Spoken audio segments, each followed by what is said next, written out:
Chapter 263. Forcing open the jaws of the lion, Qin Yun led the white-robed man to where Jian Chen was and spoke out, "Brother Jian Chen, I've brought the Radiant Saint Master to treat everyone." Hearing this, Jian Chen looked at the youth that Qin Yun had brought. This youth had an arrogant expression on his face that made him seem quite unsavory. However, that was because of how distinguished a Radiant Saint Master was in rank. Nonetheless, Jian Chen cupped his hands in greeting. "Honored friend, I apologize for bringing you so far. If you can help heal my fellow brothers, then this one will be truly grateful to you."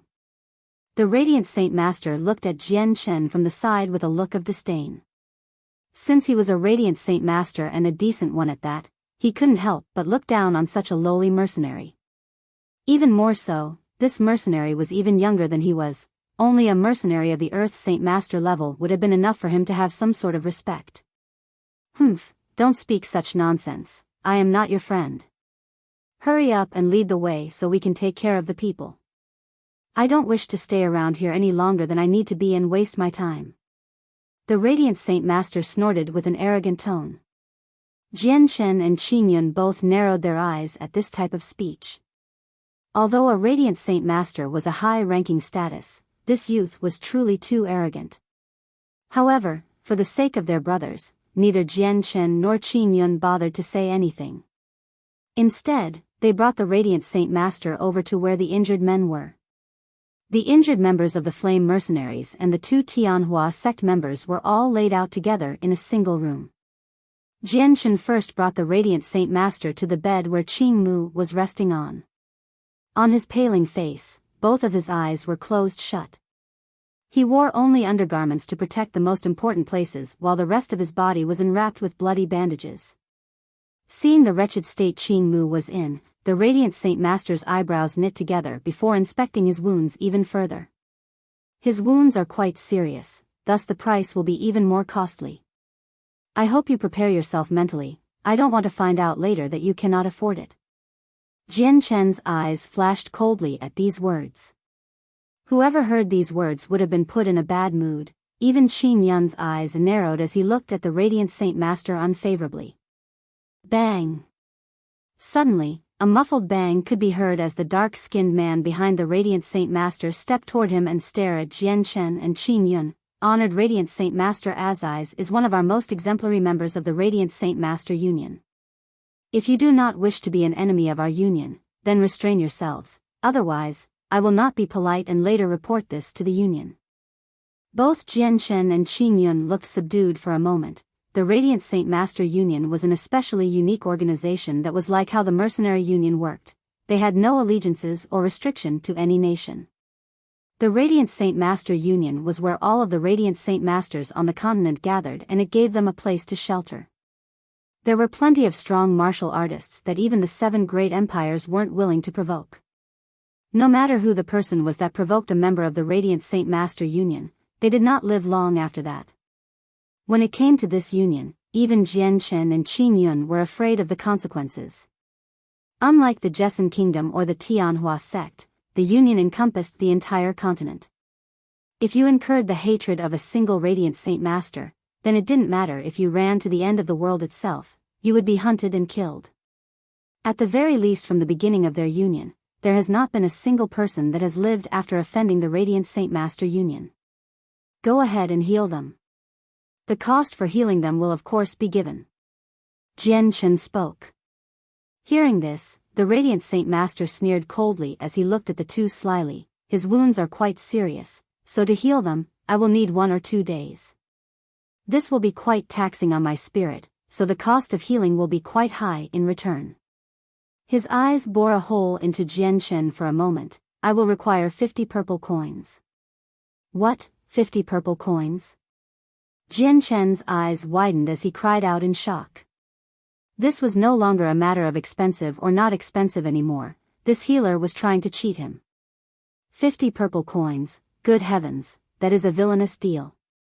Qin Yun cried out with a flustered look. "Humph, his injuries are already quite grave. Even if you used the very best herbs, it would take a month or 2 to heal from, and even then, that would not be a guaranteed full recovery. For me, collecting 50 purple coins is quite cheap. He had a firm look on his face, but he was laughing to himself secretly. He was quite familiar with Wake City, so he knew that he was the only Radiant Saint Master there. He also knew that the Kai clan had plenty of money, so since he was in control of the situation, he wasn't afraid to force open the jaws of the lion. Jian Chen quickly calmed himself as he looked at the youth in the eye. Fine, 50 purple coins it is. Please start to treat them right away. I sincerely hope your ability is worthy of these 50 coins. Jian Chen said with an impassive tone. Hold on, brother Jian Chen.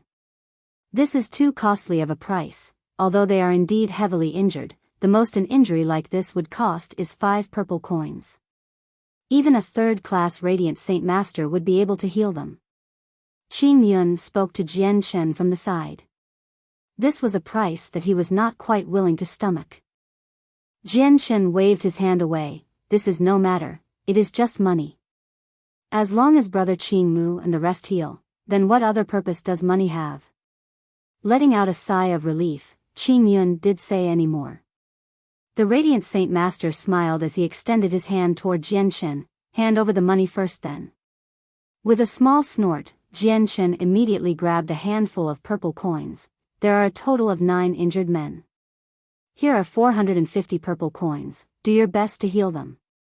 Seeing the large amount of purple coins, the youth's eyes lit up for a brief moment before taking in the money into his own coin pouch. You may leave now. I need to prepare and do not wish to be disturbed. With that, the youth didn't say anything else and began to gather his Radiant Saint force to prepare to heal Qing Mu.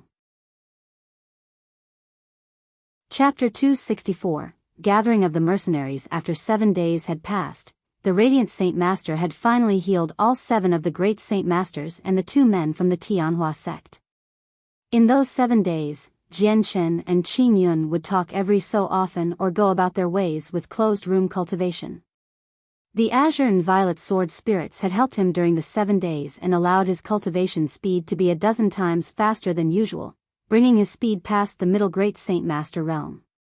His inner Saint force was now past the primary Great Saint Master level as well, making him much stronger than before. At times, Jian Chen would go to the City Lord's mansion in order to hear the most recent information regarding Kendall's family. However, this only made him feel dejected since despite Yun Li's efforts and the high reward, not a single piece of information could be found. Regarding the final wishes of Kendall that had been entrusted to him, Jian Chen was trying his best to accomplish it. However, he hadn't heard a single piece of relevant information regarding his family, which made the task extremely difficult.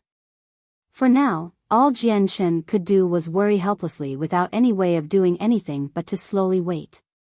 News of the 300 men from the Xia clan being slaughtered right outside Wake City quickly made its ways around. The Xia clan's might was strong enough to be considered one of the top strengths in the area. Their influence was everywhere, so this matter had been impossible to contain. The moment Wake City heard about this information, countless of people in every street and every tea house began to talk about this topic with great interest. Who do you think the Xia clan offended for them to have 300 members slaughtered? The Xia clan is the local power around this area. With a force this large, they must have been preparing to fight a war. That was inevitable. There is no one in this area that could get away with provoking them and staining their honor. I've heard that the patriarch of the Xia clan was an Earth Saint Master. Who could kill such a person? I'm not too sure myself. While they are the strongest power here, that only applies to the area around here. If a strong expert were to wander into this area, it can't be said that they would be able to fight against the Xia clan, or even make a move against them. As the group conversed among each other with different conjectures, a good amount of them believed that the Xia clan would suddenly appear out of nowhere afterward to retake their lost honor. After all, their power was almost without rival, and in order to protect their own standing, they would definitely have to act. With this, everyone was shocked to hear that the Xia clan hadn't taken a single step at all in this matter. They hadn't even said a single word relating to how 300 men died. Instead, they resigned themselves to wallow in silence. The following morning, Qing Yun brought the fully recovered Qing Mu and Qing Shan to where Jian Chen was. Brother Jian Chen, we've stayed here for quite some time, so this time will be our farewell. There are some matters back at the sect for us to attend to. Qin Yun spoke. Cupping his hands in respect, Jianshan smiled back. The everlasting feast of the world will come to you regardless of how fast you walk. We will see each other again in the future. Your words are true. Brother Jianshan, if you have time, please come visit us in the Tianhua sect. Qin Yun bowed back in respect. Of course, when I have the time, I will come and visit. Jianshan replied. A sudden thought came into Qin Yun's mind as he jolted with realization. I've almost forgotten. Brother Jianshan, in another half year is the bicentennial gathering of the mercenaries. This is a once-in-a-lifetime opportunity, but it is a very difficult opportunity.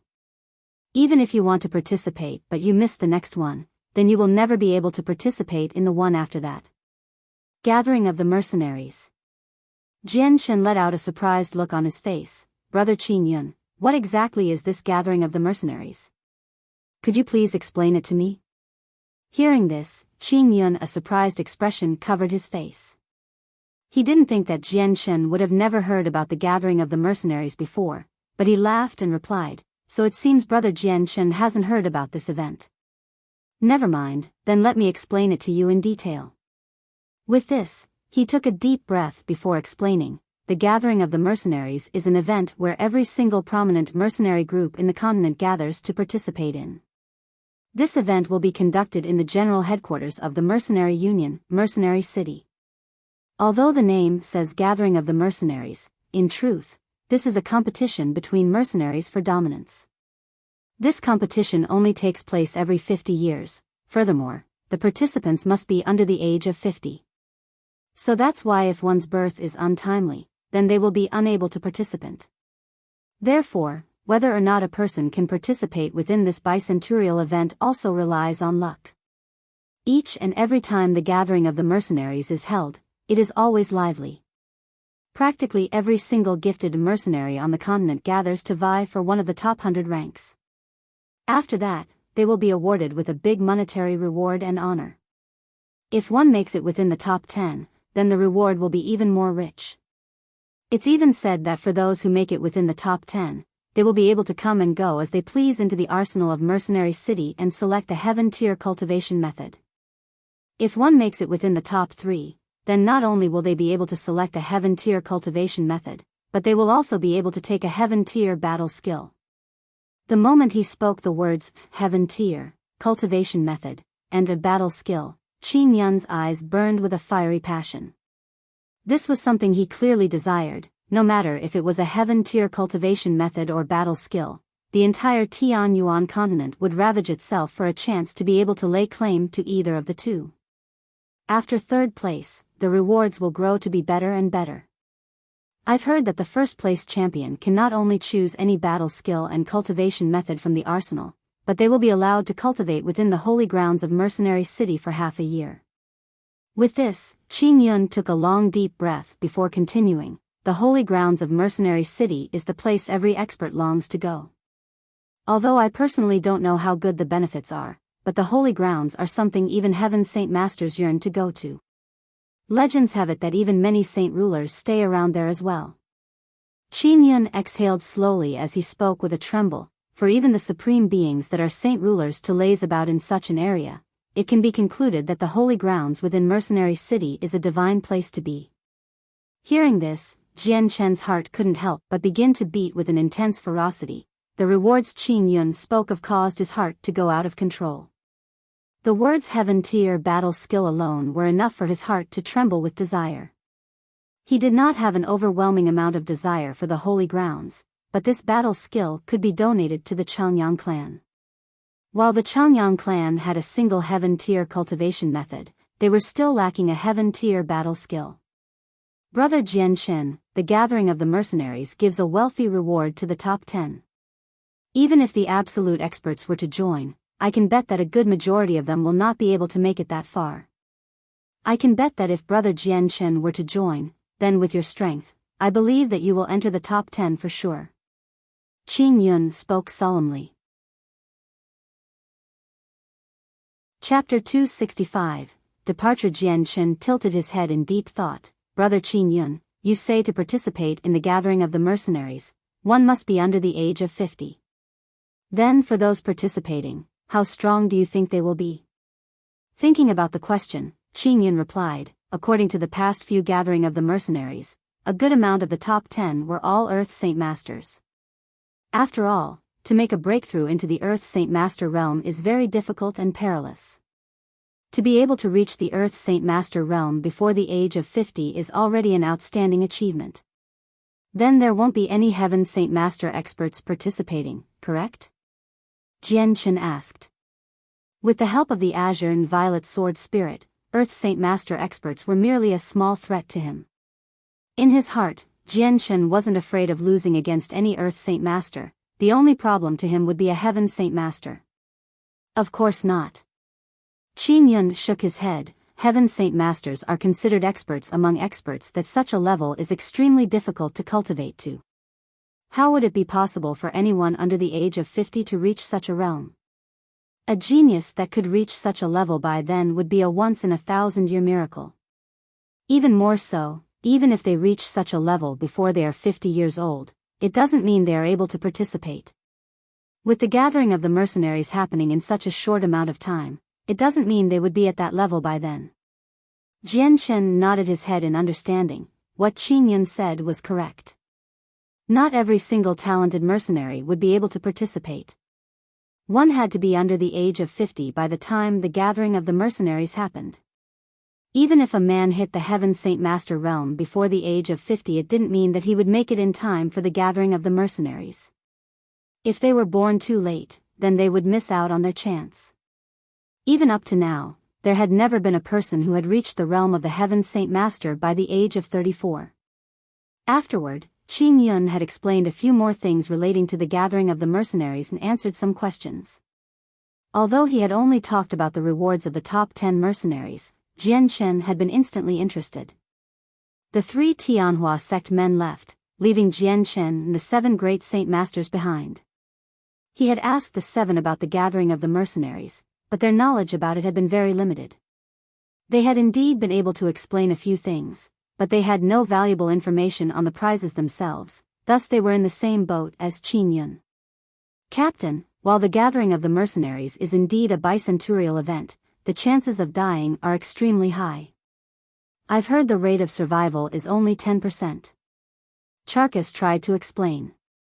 I've also heard that plenty of Earth Saint Master experts attend the event. Their strength would be truly too strong. Duo Kung added on.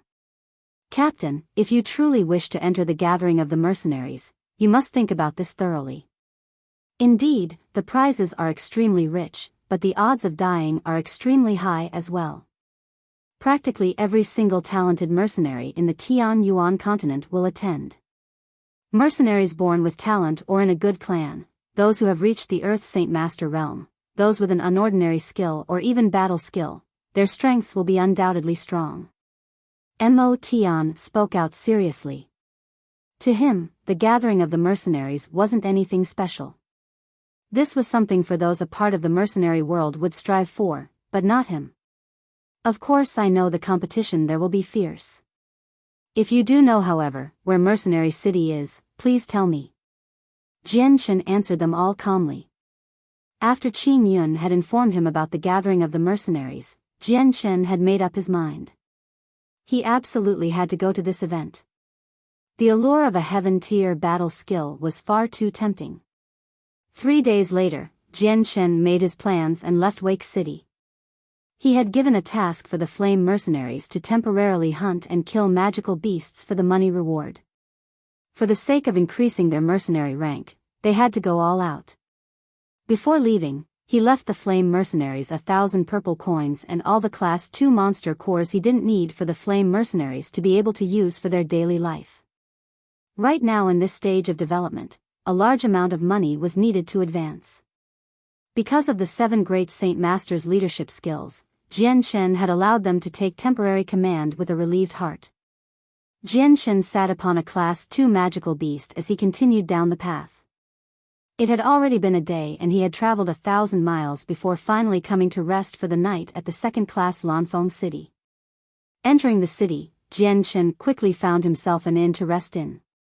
Then, he walked over to the dining section and sat down to begin eating. By now the sky was already getting dark and it was past the regular dinner time. Thus, the restaurant was not filled with many people. There was still 20 or so tables with only a few waitresses hurriedly running about. Suddenly, a heavily armored soldier leading a steel chariot came to a stop outside of the restaurant. Immediately, the armored soldier walked into the restaurant with a fierce step to his feet. Right on the middle of his chest plate was a single insignia that was unexpectedly the coat of arms of the Blue Wind Kingdom. "Waiter, bring out some food and prepare some tables for us," the armored man cried out loud in the restaurant. The other men with him then swept around the inside of the restaurant and looked at everyone else. Right away. "Gentlemen, if you would please come and sit. We will immediately bring out our best food and wine, please wait one moment." The waiter took a single look at the insignia on the soldier's chest before immediately becoming cordial as he ran to receive the guests. The rest of the armored men didn't say a word and instead walked toward a table to sit at. Even more men came streaming in afterward. There was a total of 100 men. As they filled up the restaurant, not a single one of them spoke a single word, indicating their discipline. Before these men had entered, the restaurant had a good amount of idle chatter going on, but the instant they had come in, the entire restaurant went quiet, almost as if there was a strange feeling in the room now. Jian Shen looked at everyone slowly. The moment he saw the insignia on their chest plates, he could already guess their identities. The only ones that could wear the coat of arms of the Blue Wind Kingdom were the Blue Wind Kingdom army. Even then, only the elite troops of the army were to be able to wear it. The lower-ranking soldiers did not have the right to do so. Chapter 266, Desire to Fight. Shortly afterward, Jian Shen looked outside the window where several steel chariots had giant steel boxes on it. The soldiers all guarded the chariots very seriously and stared at whoever passed by them with an intense glare, causing everyone to look on with curiosity. Jian Shen's eyes hovered over the steel box with a curious stare. He felt that an extremely strong amount of energy was contained within those steel boxes. It was a familiar source of energy that Jian Shen had felt several times before. It was almost as if there was a large amount of monster cores piled up within. Could the box be filled with monster cores? Jian Shen muttered to himself. The very moment the thought flashed across his mind, he broke out into cold sweat. If the situation was like what he thought, then with there being so many steel boxes there, they should all be filled with monster cores as well. The number of monster cores would be a terrifyingly large amount. Looking away slowly, Jian Shen tried not to think about the matter any longer lest he attract the suspicion of the soldiers guarding the steel boxes. This time the Jessan Kingdom is done for. Although their strength is stronger than our Blue Wind Empire, but with 3 kingdoms simultaneously fighting against them, no matter how strong they are, the Jessan Kingdom cannot withstand 3 of the 4 great kingdoms' might. Suddenly, the low voice of one of the men rang out. "Right, if they have anyone to blame, then they should blame themselves for having such a prosperous and fertile land all other countries have long since coveted. In the past, we all feared of the patriarch of the Changyang clan, so we didn't dare make a move. Now that the patriarch has long since been missing, I bet he's dead by now. With him gone, the Jessan Kingdom has no way of defending themselves from the rest of the 4 great kingdoms." The other soldier laughed. "Third eldest, things aren't as easy as that. Although the patriarch of the Changyang clan may be dead, the Jessan Kingdom isn't weak in strength. They still have the 10 experts, every single one of them being a Heaven Saint Master. With that alone, they are stronger than our Blue Wind Kingdom many times over. Plus, who knows if they secretly have any more Heaven Saint Masters than just 10. That's right, not a single one of the 10 Heaven Saint Masters are a part of the Changyang clan. My teacher told me that the patriarch of the Changyang clan has a servant who is also at the Heaven Saint Master level, but this is a little-known secret that no one talks about.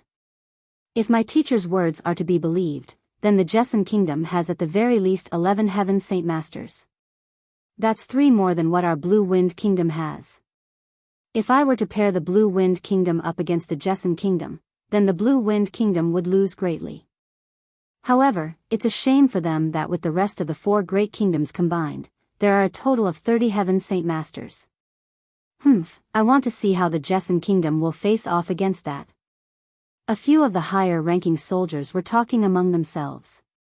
While the restaurant was filled to the brim with people, only that table was talking. So while they were chatting quietly, everyone else could clearly hear them. Barely able to keep himself composed, Jian Chen's face grew dark as he began to think to himself with worry. The Changyang clan was the very first family he had since he entered this world, so they held a special place in his heart. The amount of people he truly cared about wasn't many, but the people he definitely cared about would be eldest brother Changyang Hu and second sister Changyang Mingyue. Even more so, the one he definitely cared most was the one who cared about him since his birth, his mother Baiyun Tian. Just hearing about how 4 forces were uniting themselves to fight against the Jesson Kingdom, Jian Chen couldn't help but feel worried for his family in the Changyang clan. In fact, he felt a desperate desire to return back to the Jesson Kingdom, but that thought was instantly thrown out. He wasn't an impulsive person, he knew his own strength. With his azure and violet sword spirits, he may be able to deal with an Earth Saint Master, but up against a Heaven Saint Master expert, he would have no chance to even retaliate. Although he had never gone up against a Heaven Saint Master before, it wasn't hard to speculate the outcome with his strength. Bending down to take another bite of his meal, there was a clear stiffness to the actions. Jian Chen simply no longer had the same appetite from before. At that moment, a soldier that looked to be the commander of the soldiers spoke up. Do you think the patriarch will show up? Although he has been gone for these years, it's most likely that he's dead, but in the end, all of this is still speculation. That patriarch has long since arrived at the pinnacle. After disappearing for 10 years, I bet that he is looking for a way to make a breakthrough. Another said. Then will he be able to? If he does make that breakthrough, then we'll shut your mouth. That's impossible. From now on, don't say such things. Immediately, another person roared at him to be quiet. Jian Chen sat by the side eating his meal while also tilting his head to listen to the men talk. From their chat, Jian Chen had more or less found out some major piece of information. The most important fact was that 4 major kingdoms were joining together to fight against the Jesson Kingdom. It would take 2 or 3 years' worth of time since the 4 wanted to eliminate the Jesson Kingdom in a single spurt of action. Therefore, the war supplies and preparations had to be done in advance and expertly so. Furthermore, because of how the news had to be dispatched from soldier to soldier, the preparations would take even longer. After the meal, Jian Chen immediately headed back to his room to rest. Coincidentally, the same high-ranking soldier that had entered the restaurant with him had rented a room in the same inn. They hadn't gone to another inn for their entire troops, but instead each one had rented a place for the night at a regular-looking one instead of a fancy inn. That night, Jian Chen sat on his bed to meditate. Right below his window, Jian Chen could see several soldiers guarding the steel boxes on the chariots. Each one of them were guarding it with a cautious expression. By now, Jian Chen could already guarantee that the contents within the steel boxes were all monster cores. A war between the Blue Wind Kingdom and the Jesson Kingdom was on the verge of starting, so there would definitely be a huge need for magical crystal cannons. So the huge supply of monster cores underneath him was most likely being transported in order to supply the energy for the cannons. By early morning, the soldiers had already ate their breakfast before buying a large amount of rations and drinking water in the inn. Immediately, the soldiers began to lead the several chariots in a grandiose manner out of Lanfeng City. Not too far behind them, Jian Chen left the inn too and rode his Class 2 magical beast some distance away after them. There was no way he would allow those monster cores to be transported to the border of the Blue Wind Kingdom to be used against his Jesson Kingdom, despite not knowing how many experts the enemy had or how difficult this task would be. For the sake of his Changyang clan, this had to be done. From the chat he had eavesdropped on, when the war breaks out, the Changyang clan would most definitely be on the front lines. Chapter 267, A Plan with Poison. A large squadron of Blue Wind Kingdom soldiers with the coat of arms of the kingdom slowly marched as they led several chariots through the road.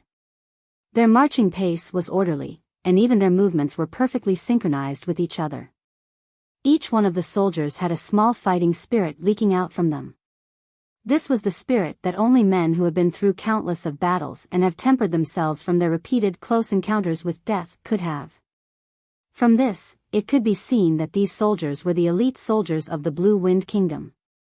5 kilometers behind, Jianchen rode his Class 2 magical beast alongside a traveling merchant caravan. As he followed the soldiers, he began to think about just how he should put his plan into motion. There were roughly 200 soldiers in this squadron. While that wasn't many, they were still soldiers who had the very essence of discipline and skill drilled into them, thus making them harder to fight against. There was a small pocket of great Saint Masters while the rest were all Saint Master-leveled soldiers. Compared to the mob of Xia clansmen he had went up against, the soldiers' fighting strength was equal if not stronger. Jianchen could even sense that the commanders of the soldiers were practically all Earth Saint Masters. After all, the amount of monster cores they were transporting as war preparations was by no means a small amount. It was naturally common sense for the Blue Wind Kingdom to dispatch their Earth Saint Master soldiers to guard them. By the afternoon, the blazing sun hung high in the sky and sent extremely hot rays down toward the earth. As the earth grew baking hot from the temperature, Jianchen continued to travel with the merchant caravan for a little longer before ultimately separating from them to follow the soldiers. After separating from the merchants, Jianchen began to follow the squad of soldiers by himself from afar. However, he had to increase the distance from 5 kilometers to 8 because they were now walking through a plain. There was rarely any grass to obstruct vision, so with the vast line of sight, it would be easy to get caught if he stood close by. In a flash, the day turned to night as Jianchen followed the soldiers from afar, slowly making their way forward.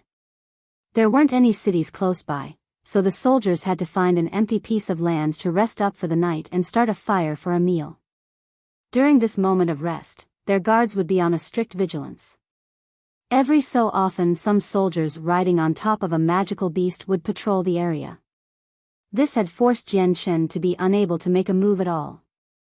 Against such an elite force like this one where there were Earth Saint Masters mixed in, Jianchen couldn't be stupid and dash in recklessly. By the following morning, the soldiers were already beginning to pack up with Jianchen still following from behind. At this part of the road, there weren't many caravans, so it was every so often that the soldiers came across a group of mercenaries or merchants. Because of those infrequent appearances, none of the soldiers took notice of Jianchen. At times, when there came a group of merchants following the same direction, Jianchen would blend in with them for added coverage. At noon, Jianchen had split ways from the merchant group once more and continued to follow them by himself. With the sun being stifling hot, the soldiers soon came to a stop by a nearby grove. Sitting in small groups on the grass, each one began to pull out their canteens to take a few sips of cold water. This damn weather is too hot. All of my water is already almost gone. We have to get to a water source soon with this hot weather. A man can go 2 or 3 days without eating, but they cannot go without water. A high-ranking soldier spoke out. Another soldier by his side took out a map and began to inspect it closely. His eyes lit up as he pointed at a certain section of the map and spoke out, "Take a look at the symbol here, there's a river not too far away. We could go there and get some water." A few of the high-ranking soldiers immediately gathered together to take a look before commanding the rest of their soldiers, "Everyone, go task a person from your squad to go 3 kilometers southwest to fetch some water." "Yes, Commander."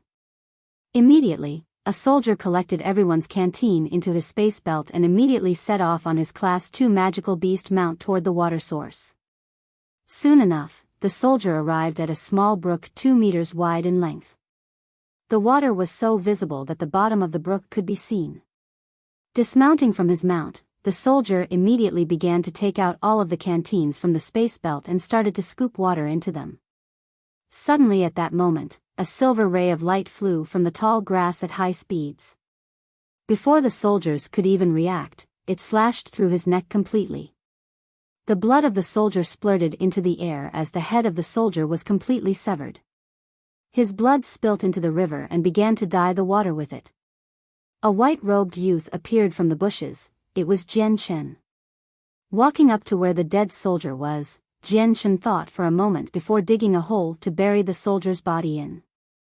At the same time, the dirt where the blood had dripped on was covered up in order to prevent the smell from wafting into the air for a magical beast or humans to smell. After all that was done, Jianchen washed off the blood from the armor before taking off his own clothes to put on the armor. Taking some herbs, he began to disguise himself to look like the recently deceased soldier before finally filling up the rest of the canteens with water. After all of the canteens were filled, Jianchen immediately took out one of the venomous fangs of the silver-striped golden snake before plunging it into the water supply of all the canteens. The silver-striped golden snake was a highly venomous being. Its venom ranked within the top 3 of its rank, and the venom from its fang was the most venomous part of it. Unlike the venom from its poison sacs, if the fang was soaked in water for a brief moment, the water supply would become an extremely deadly poison. After plunging the fang into the water supply, Jianchen repeated the process for all the other canteens. By the time he was done, all of the canteens were filled with the venom-polluted water, making them all extremely poisonous. After all of the canteens were filled with a good amount of venom, Jianchen poured the rest of the venom into the high-ranking soldiers' canteens. Storing the fang back into his space belt, he began to inspect himself to see if there was anything out of place. Then, after making sure he didn't overlook anything, he mounted the dead soldier's mount and began to ride back to the groove.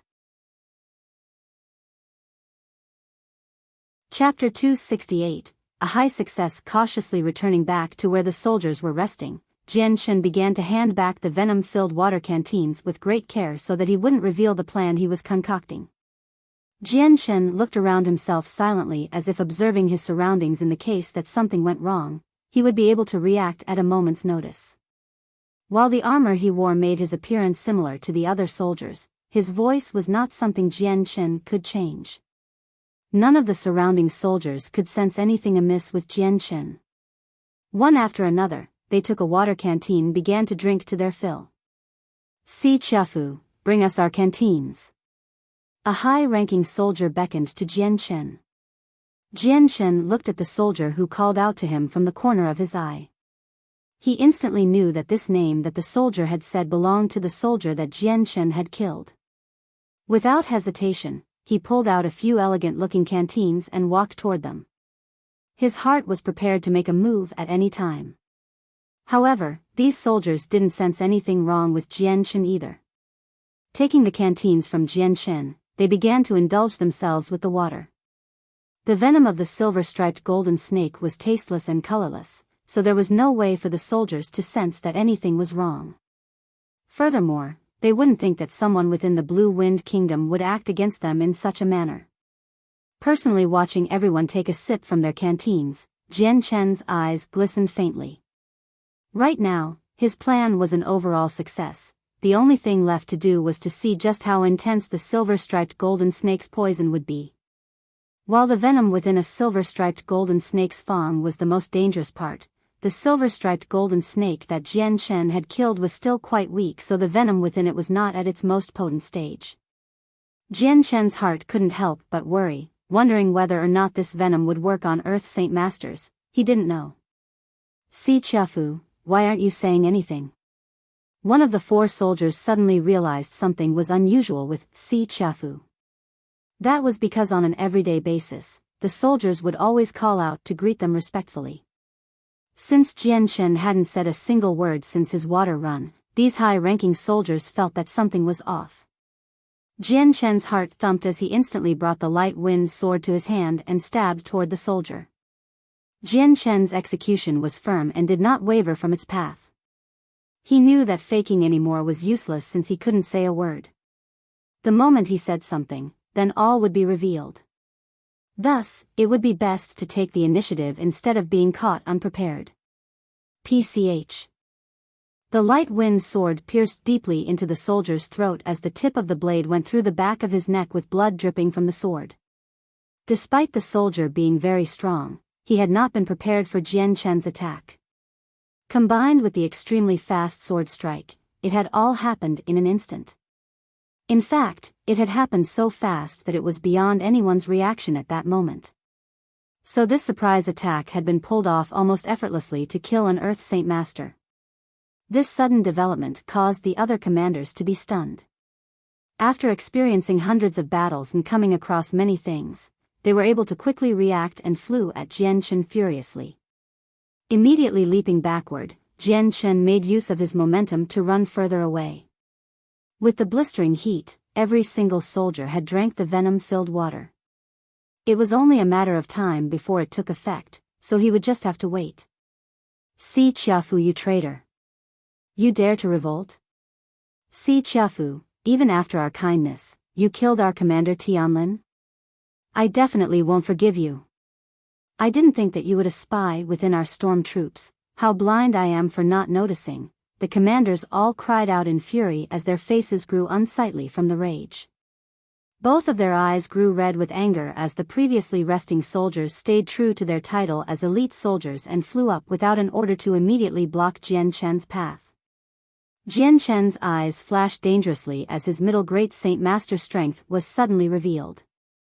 In an instant his light wind sword flew at every nearby soldier blocking his path, painting the road red with their blood.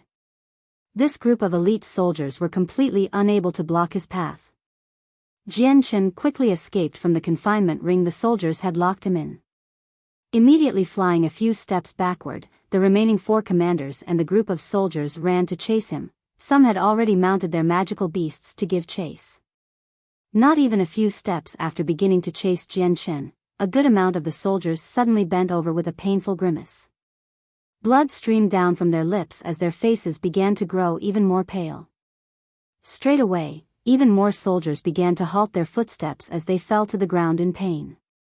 Their mouths continued to spit out blood as the soldiers on top of their mounts fell down from them suddenly. Not long after, 200 soldiers were all on the ground with blood streaming from their lips. Their faces continued to be stuck in a painful grimace while some soldiers had already fell to the ground dead. "Commander, we've been poisoned," a soldier cried out hoarsely. Hearing this, the 4 commanders chasing Jianchen suddenly stopped. Naturally, the moment they saw their men in such a miserable state, a look of shock overcame them. "What's going on? How could you all be poisoned?" "Bastard, how could we have been poisoned? Just how was it done?" "It was Si Qiafu, only that renegade Si Qiafu could have done it." "Si Qiafu, how brazen you are. No matter what, I will find you, and I'll skin you alive." The commanders all cried out in anger as they trembled with ashen faces. Si Qiafu had been a soldier they had carefully cultivated and cared for many years. They hadn't thought that he would betray them now in such an indiscriminate manner. If this were to get out that the most elite squadron of the Blue Wind Kingdom, the storm troops, had a soldier defect, they would become the laughing stock of the entire kingdom. Suddenly, one of the commanders' face went white as he cried out in alarm, "Crap, I've been poisoned too. Damn it. I've been poisoned as well, it has to be from the water. What poison is this for it to be so strong? That bastard Si Qiafu. To dare poison us, I won't forgive him." The 4 commanders' faces all grew unsightly as they immediately tried to force the poison out of their systems. At that time, Jianchen, who was running away from them at an extremely fast speed, suddenly turned around and slowly started to walk back to the commanders with his bloody light wind sword in hand. The 4 commanders opened their eyes and looked at Jianchen with a cold stare. When their eyes landed upon the light wind sword, their eyes flashed for a moment before one of them roared, "You're not Si Qiafu, who are you?" Chapter 269, Poisoned? So you weren't Si Qiafu after all. It seems that Si Qiafu was killed by you, and then you pretended to be him in order to poison our water. Who are you and why did you poison our water? Have we done anything to warrant such hatred? The commanders immediately tried to stall for time in order to purify the venom within them. Jianchen chuckled as he let out a huge breath of air in relief. At this, his plan was completed. Walking to where the 4 men were sitting 20 meters away, he smiled, "Fellow soldiers, how are you feeling right about now?" Seeing how Jianchen hadn't moved to fight them just yet, the 4 commanders all were temporarily relieved. Since they were all poisoned, in order for them to flush out the poison, they would have to avoid battle. In the case that they fought, then the venom within would be harder to suppress and would be spread throughout the body at a faster rate, making it fatal. Who are you and why did you poison us? Are you an enemy of the Blue Wind Kingdom? One of the commanders growled. Jian Chen gave a small laugh casually. Being an enemy of your Blue Wind Kingdom is an issue for later. The vast amount of monster cores you're supplying is to supply the war effort on the Jessen Kingdom, correct? So you're a spy from the Jessen Kingdom who infiltrated our kingdom? A commander glared at Jian Chen with a look that made him resemble that of a bloodthirsty wolf ready to bite at him. This soldier is quite smart. From this piece of information alone he has figured out that I am from the Jessen Kingdom. However, there is a critical flaw in your words. While I am a native of the Jessen Kingdom, I did not intentionally move into your Blue Wind Kingdom to be a spy. This matter today was nothing more than a coincidence. Jian Chen laughed happily. Now that the stronger commanders were all poisoned, the pressure on him had been lifted. What a nice coincidence. Sire, why don't you take off the mask and let us see your true identity? Or are you a coward who refuses to show us? A commander sneered. I'm quite happy with this situation. Seeing how you are men who are about to die, why do you have so many demands? Seeing my face or not will not change a thing. Jian Chen laughed. So the men of the Jessen Kingdom are apparently cowardly folks who don't dare to reveal who they are. I've seen it all today. A commander grunted. PCH. Suddenly, a commander coughed out a mouthful of blood, causing his previously white face to be stained with some of his blood. His face was now as pale as paper as he cried out in shock, "What kind of poison is this to be so strong?" After that, the remaining 3 commanders all gave a small groan as their faces grew darker as well. Blood slowly began making its way down from their lips. What's wrong? Could it be that you're feeling the poison is growing stronger the longer time goes on? No matter how you try to move your Saint Force, the poison will not be suppressed by it. Seeing the miserable state the 4 commanders were in, Jian Chen's eyes couldn't but light up before courageously walking 10 meters within the 4. Just who are you to have a poison this strong? A commander roared. There's no harm in telling you, I suppose. Have you heard of the silver-striped golden snake before? Jian Chen asked. What? Silver-striped golden snake. We've been poisoned with the venom from that snake? Impossible. Silver-striped golden snakes are already exceedingly rare and priceless within the Tian Yuan continent. Just how would you be able to obtain its venom? The moment the commanders heard the name of the silver-striped golden snake, they couldn't keep their calm composure anymore. Each one had a terrified look on their faces before giving in to their despair. The poison of the silver-striped golden snake was one of the most poisonous things on the continent. Its poison was so fierce that even Saint Force wouldn't be able to suppress it. Medicinal drugs or herbs would be useless as well. It was only under the control of a radiant Saint Master that the poison of a silver-striped golden snake would be able to be controlled and hopefully cured. Just as these commanders lost hope, Jian Chen shot forward with his light wind sword ready to stab. Immediately, the sword found a home within one of the commander's throat, killing him. Without hesitating, Jian Chen pulled out his sword and dashed toward another. Be careful, everyone. The remaining 3 commanders immediately shook themselves back to consciousness as the commander who had been stabbed by Jian Chen fell to the floor. One of the commanders immediately swung his broadsword at Jian Chen while the other 2 brought out their saint weapons before following suit. Jian Chen gave a cold smile. He was not afraid of the 3 Earth Saint Masters any longer. His light wind sword flashed 3 times, striking against the other's sword simultaneously. The sounds of 3 metallic clangs could be heard as Jian Chen's sword slapped against the 3 commanders. Immediately, the 3 saint weapons of the Earth Saint Masters had a finger-sized nick in them.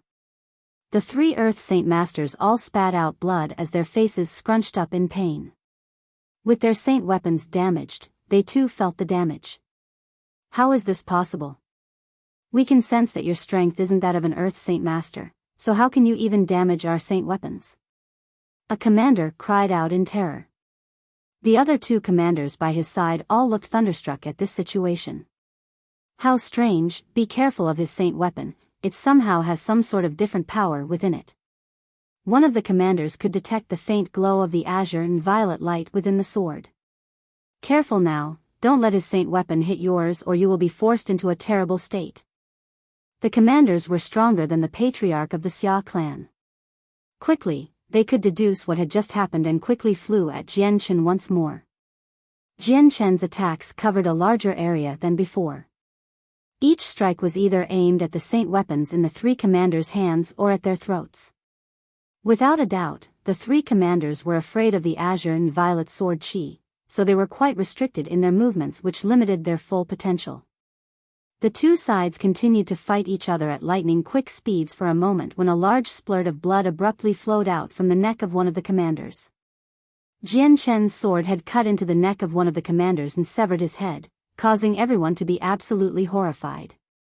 Duo Ji. The remaining two commanders' eyes nearly burst out of their heads as they howled in anguish. Jian Chen didn't allow them to rest and immediately flew at them before stabbing at one of the commanders. Chapter 270, Advanced Tier Magical Crystal Cannons. We've been poisoned with the silver-striped golden snake's venom, we can't even escape now because of him. A commander roared. Abandoning his attempt to try and suppress the poison within, the Earth Saint Master's Saint Force exploded outward with a fiery red color. With a fire-like essence that scorched the ground, some of the nearby grass had almost instantly been incinerated. The other commander knew that escape was unlikely now, so with a look of determination, a cyan-colored light exploded from his body as well. All of the surrounding air around him began to grow lively as it was starting to cycle around him. I'll let you taste my fiery sword's might then. The fire attribute Saint Force commander roared. The sword in his hand instantaneously turned red as it became as hot as a branding iron. As he slashed down at Jian Chen, a fierce blaze accompanied it with a force as heavy as a stone. The other commander's sword instantly flew toward Jian Chen's chest in hopes of stabbing through it. The speed of the sword was so fast that Jian Chen had almost no hope to evade the sword. Against these two unavoidable swords, Jian Chen's light wind sword immediately shot forward, both swords with an azure and violet sword chi enwrapping around it. Ding! The light wind sword made contact with the sword of the fire attribute commander, but even with the hardness of steel and stone thanks to his fire saint force, the commander's sword couldn't help but gain another jaggedy gap. Jian Chen felt some blood come out from his mouth from the explosive strength of the commander. Despite this man being an Earth Saint Master with no battle skill, he couldn't help but be damaged still. The Earth Saint Master with the fire-like essence surrounding him like a protective shield cried out in shock once more. Since his saint force was linked to him, his body had once more gained another serious injury. At the same time, the sword of the wind attribute commander had entered Jian Chen's chest before exiting through his back. Jian Chen gave an angry shout and ignored the pain blossoming in his chest. The light wind sword knocked aside the fire attribute commander's sword and instantly pierced through the commander's heart. With the sharp sword chi within the light wind sword, the commander's heart had instantly been shredded. Shortly afterward, Jian Chen immediately pulled out his sword and with a haze of azure and violet light, the light wind sword instantly flew toward the last remaining commander. With a cold snort, the commander twisted the sword within Jian Chen's chest, enlarging the wound. At the same time, a burst of pure saint force entered Jian Chen's body to wreak havoc before pulling out his sword and jumping backward. With a grunt, Jian Chen spat out some blood. This pure saint force injected into his body had been extremely refined. With it fighting against his own saint force, it had already destroyed a part of his vitality since he couldn't contain it. At this moment, the azure and violet sword spirits residing within Jian Chen shook. The pure saint force that had invaded Jian Chen's body suddenly caught the interest of the two sword spirits. The sword spirits immediately charged forward and instantly the pure saint force was swallowed up by them without a trace. With the danger within his body gone, Jian Chen didn't hesitate any longer and flew toward the commander. His light wind sword became a silver glow of light as it flashed forward. The poison within the remaining commander had already reached an extremely lethal dose. His face was unnaturally dark, but when he saw how Jian Chen was still charging for him combined with how the other commanders who had been his equal in strength had been killed, his only desire now was to escape. If this goes on any longer, it doesn't matter whether or not if I kill him or he kills me first. Even if I kill him, then the poison within my body will undoubtedly kill me extremely fast and everything will be useless. With a spy of the Jessen kingdom infiltrating our borders and coming after the monster cores we're transporting, this cannot do. Even if I die, I cannot die in such an unknown way like this. His Majesty must be made aware of this matter. The commander thought to himself. Enwrapped within his wind attribute Saint Force, he flew at a very fast speed that not even a trace of him could be seen. This way, Jian Chen wouldn't be able to chase after him. If a wind attribute Earth Saint Master was determined on running away, then his speed would most definitely outrank Jian Chen's. Up until now, there had been 5 Earth Saint Masters tasked with transporting the monster cores, 4 had been killed and the only remaining one had been dealt a fatal blow. Unable to continue on with his internal injuries, Jian Chen walked over to the dead corpses of the other commanders and extended his hand to grab onto their space belts and space rings. Then dragging his injured body over to where the chariots were, Jian Chen immediately set about collecting them all without leaving a trace and would leave straight after. Coming up to the first box, Jian Chen cut apart the lock on it before throwing open the cover to reveal the contents within. The entirety of the box was filled to the brim with Class 1 and Class 2 monster cores. So there was this many monster cores hidden inside? I can count nearly 1,000 of these. Jian Chen's heart skipped a beat as he surveyed the sight in front of him. Despite all of these monster cores being of an inferior grade, there was still an enormous amount of them. Moreover, this was only just one box. There was a total of 15 chariots that each had 2 to 4 boxes. If every single one of those boxes contained monster cores, then the total amount of them was an astronomical number that no one would be able to count. Suddenly, the azure and violet sword spirits within his dantian suddenly trembled and a message entered Jian Chen's mind. The azure and violet sword spirits wishes to absorb the energy within these monster cores? Jian Chen realized in an instant what the sword spirits had wanted and without hesitation, he immediately extended his hand the monster cores. Although these inferior grade monster cores could be sold for a decent sum of money, but for the sake of helping the sword spirits heal, his desire to help the sword spirits was stronger as long as it wasn't his own energy. Because of his current goal of fighting against Earth Saint Masters, this was his only chance. Just as Jian Chen's hand was over the box of monster cores, an extremely large force of attraction could be felt from the swords within his dantian. The 1,000 monster cores within the box began to emit a faint glow. As the energy began to condense, an essence of energy could suddenly be seen as it flowed from the monster cores into Jian Chen's arm to his dantian. Jian Chen's eyes narrowed as he felt the extremely large amount of energy flow into his arm, causing it to numb a bit from the pain. The speed at which the sword spirits were absorbing the energy was extremely fast, so in a brief moment, all of the energy within the monster cores had all been completely absorbed. Jian Chen immediately checked up on the situation with the sword spirits only to be disappointed. Even after completely absorbing all of the monster cores within the box, there had been no change at all with the sword spirits. It seems that in order for the sword spirits to heal, the amount of monster cores needed is far beyond what I had imagined. Jian Chen thought to himself with a bitter smile on his face. The appetites of the sword spirits were voracious, and he had no idea just how much was enough to make them satisfied. After that, Jian Chen opened up the boxes one by one. Each box contained both Class 1 and Class 2 monster cores, but the energy within the monster cores had then been greedily absorbed by the sword spirits. After the 17th and 18th box, Jian Chen threw open the lid only to discover that there were several thousand Class 3 monster cores inside. From this box, Jian Chen only grabbed several hundred cores for his own personal cultivation while the rest were immediately absorbed by the sword spirits. Afterward, Jian Chen walked over to another 5 chests, all of which contained Class 3 monster cores as well.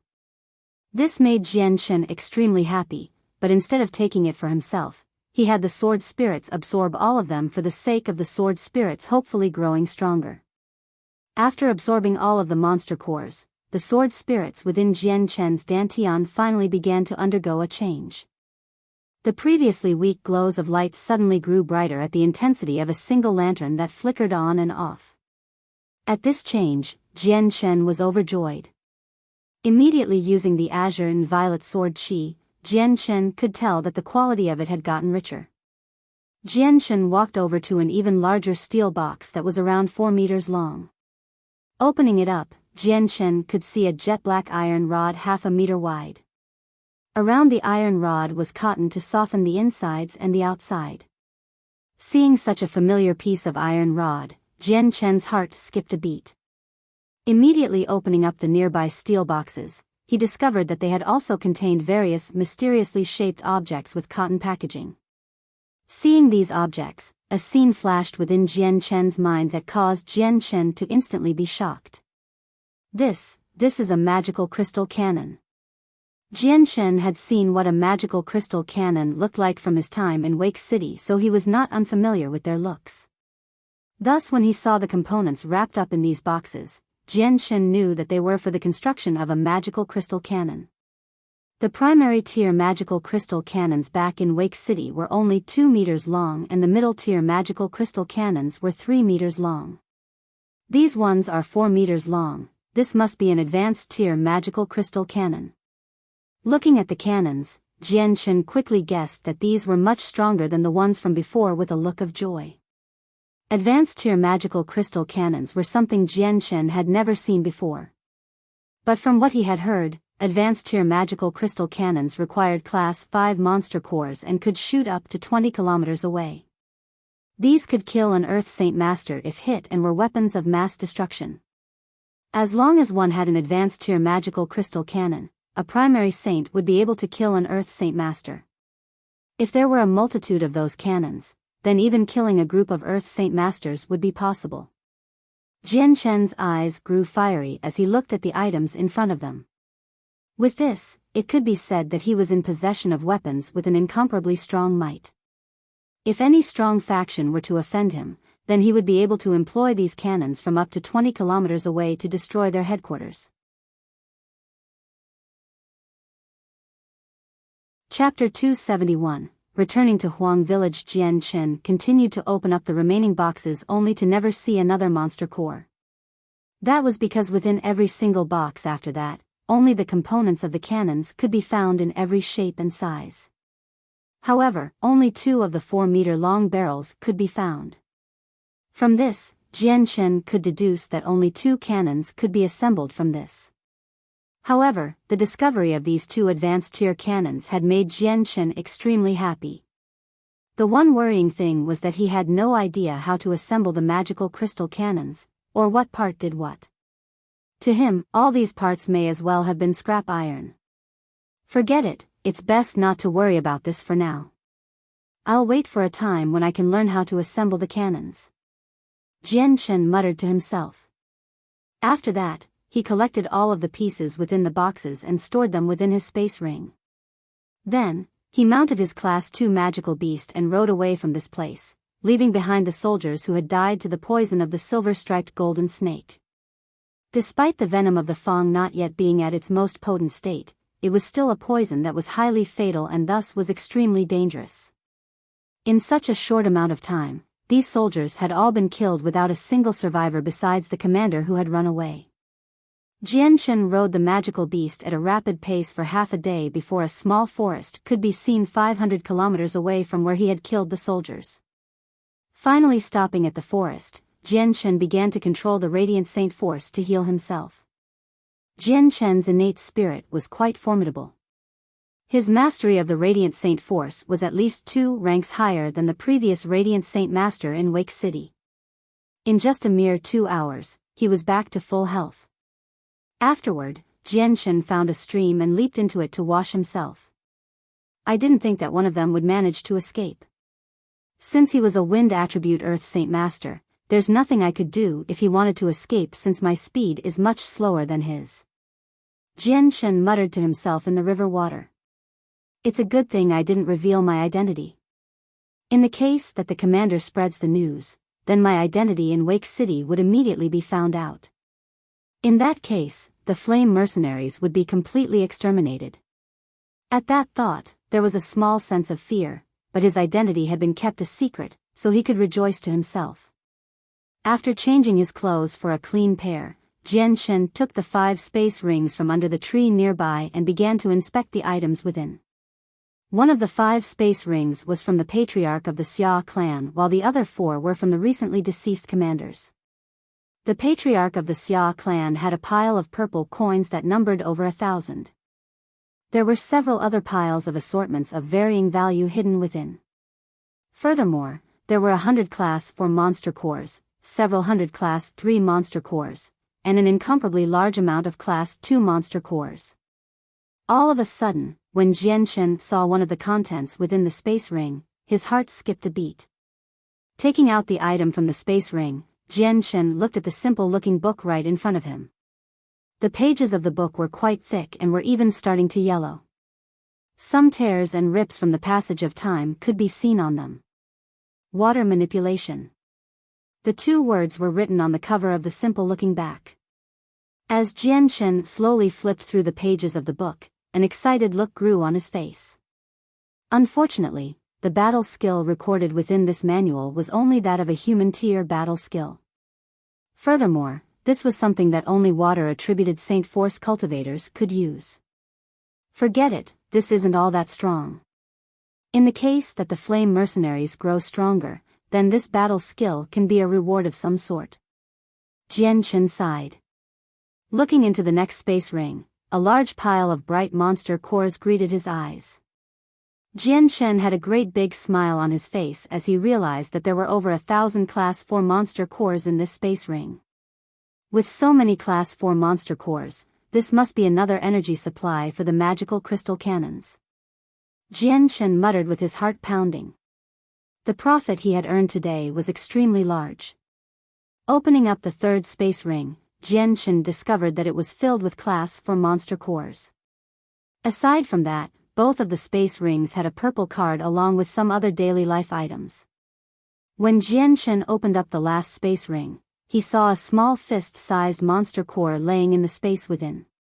This monster core was a Class 5 monster core.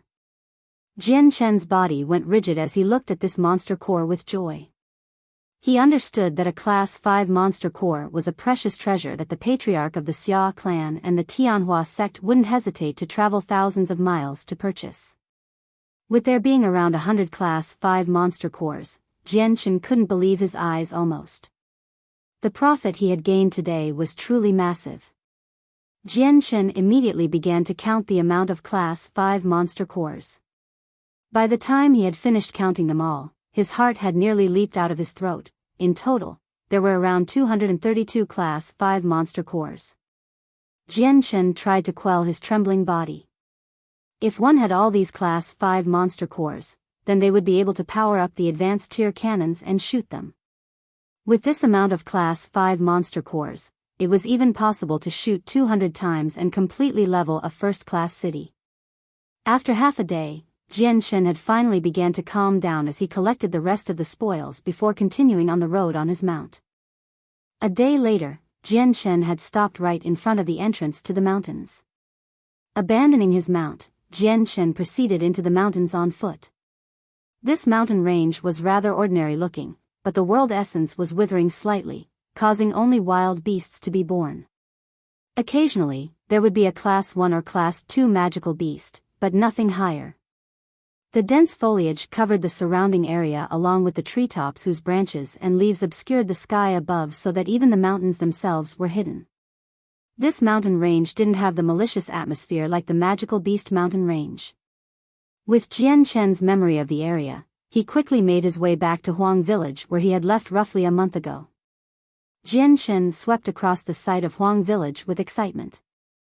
When Roscoe had seen him, he immediately gathered everyone in the village to celebrate. That night, the entire Huang village gathered to celebrate Jian Chen's successful return. The injuries on Ming Dong's body had finished healing half a month ago. Thankfully, he had remained behind in Huang village and continued to cultivate to improve his strength diligently. Occasionally, he would follow some of the other men from the village to go hunting. With his Saint Master strength, he was easily able to kill some wild beasts. With him living within Huang village, the entire village was able to eat more often and more luxuriously. Thus, Ming Dong quickly rose to a popular status within the village. Not a single person in Huang village didn't respect and admire his strength. Chapter 272, Tianqin clan. Later that night, Jian Shen and Ming Dong gathered together within a small room. Seeing how much better you're looking now, you must be fully recovered. Jian Shen commented as he smiled at Ming Dong. Nodding his head, Ming Dong replied, "It was all thanks to the medicine you left behind. Otherwise, it would have taken much longer for me to fully recover.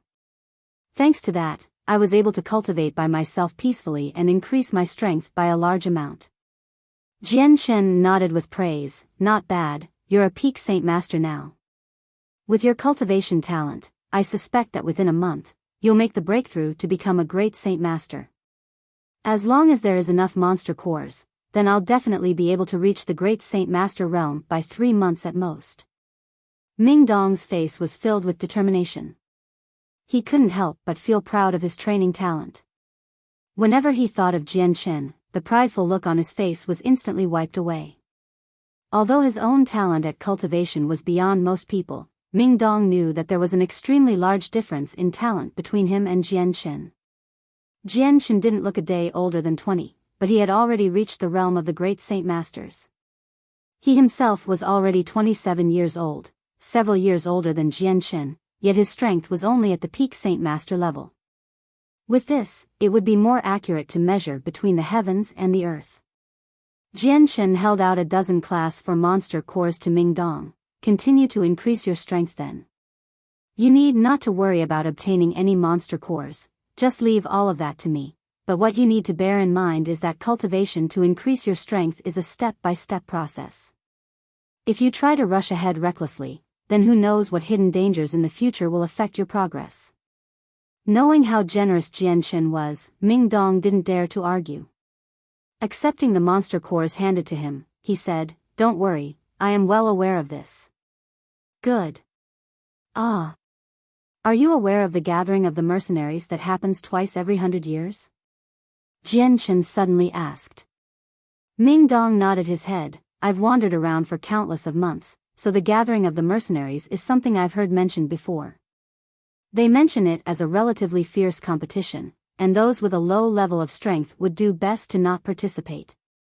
Otherwise, they would find it hard to escape with their lives intact."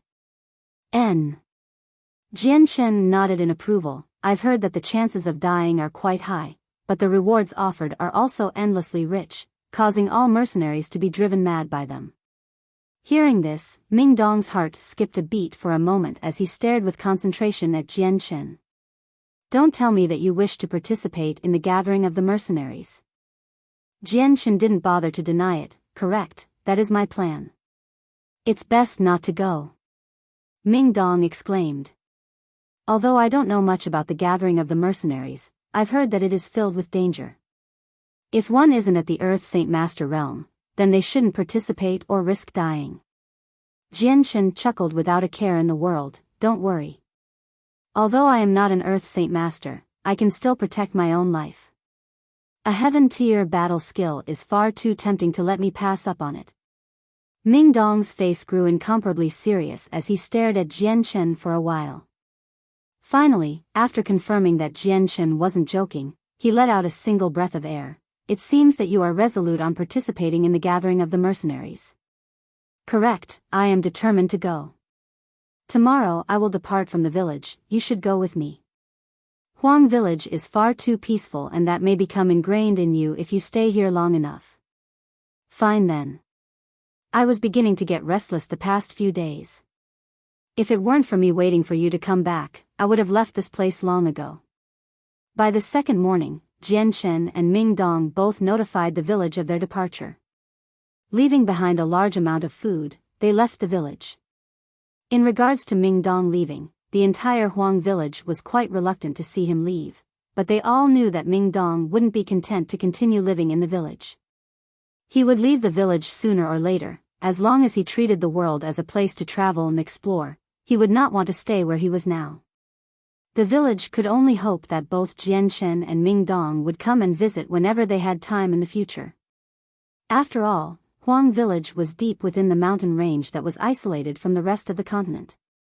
Travelers here were far and few. 2 days later, Jianchen and Ming Dong both finally walked out of the mountains, and with another day of traveling, both men finally arrived at a second-class city. From far away, they could see a stream of merchants and mercenaries flowing in and out of the city.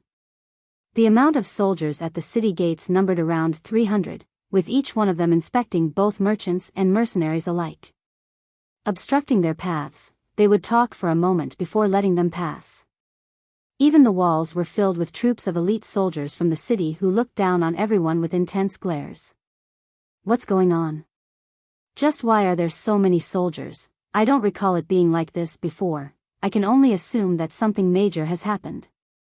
I was in Antelope City yesterday and the guards there were plenty as well. The entire city has soldiers moving about everywhere as if they're searching for someone.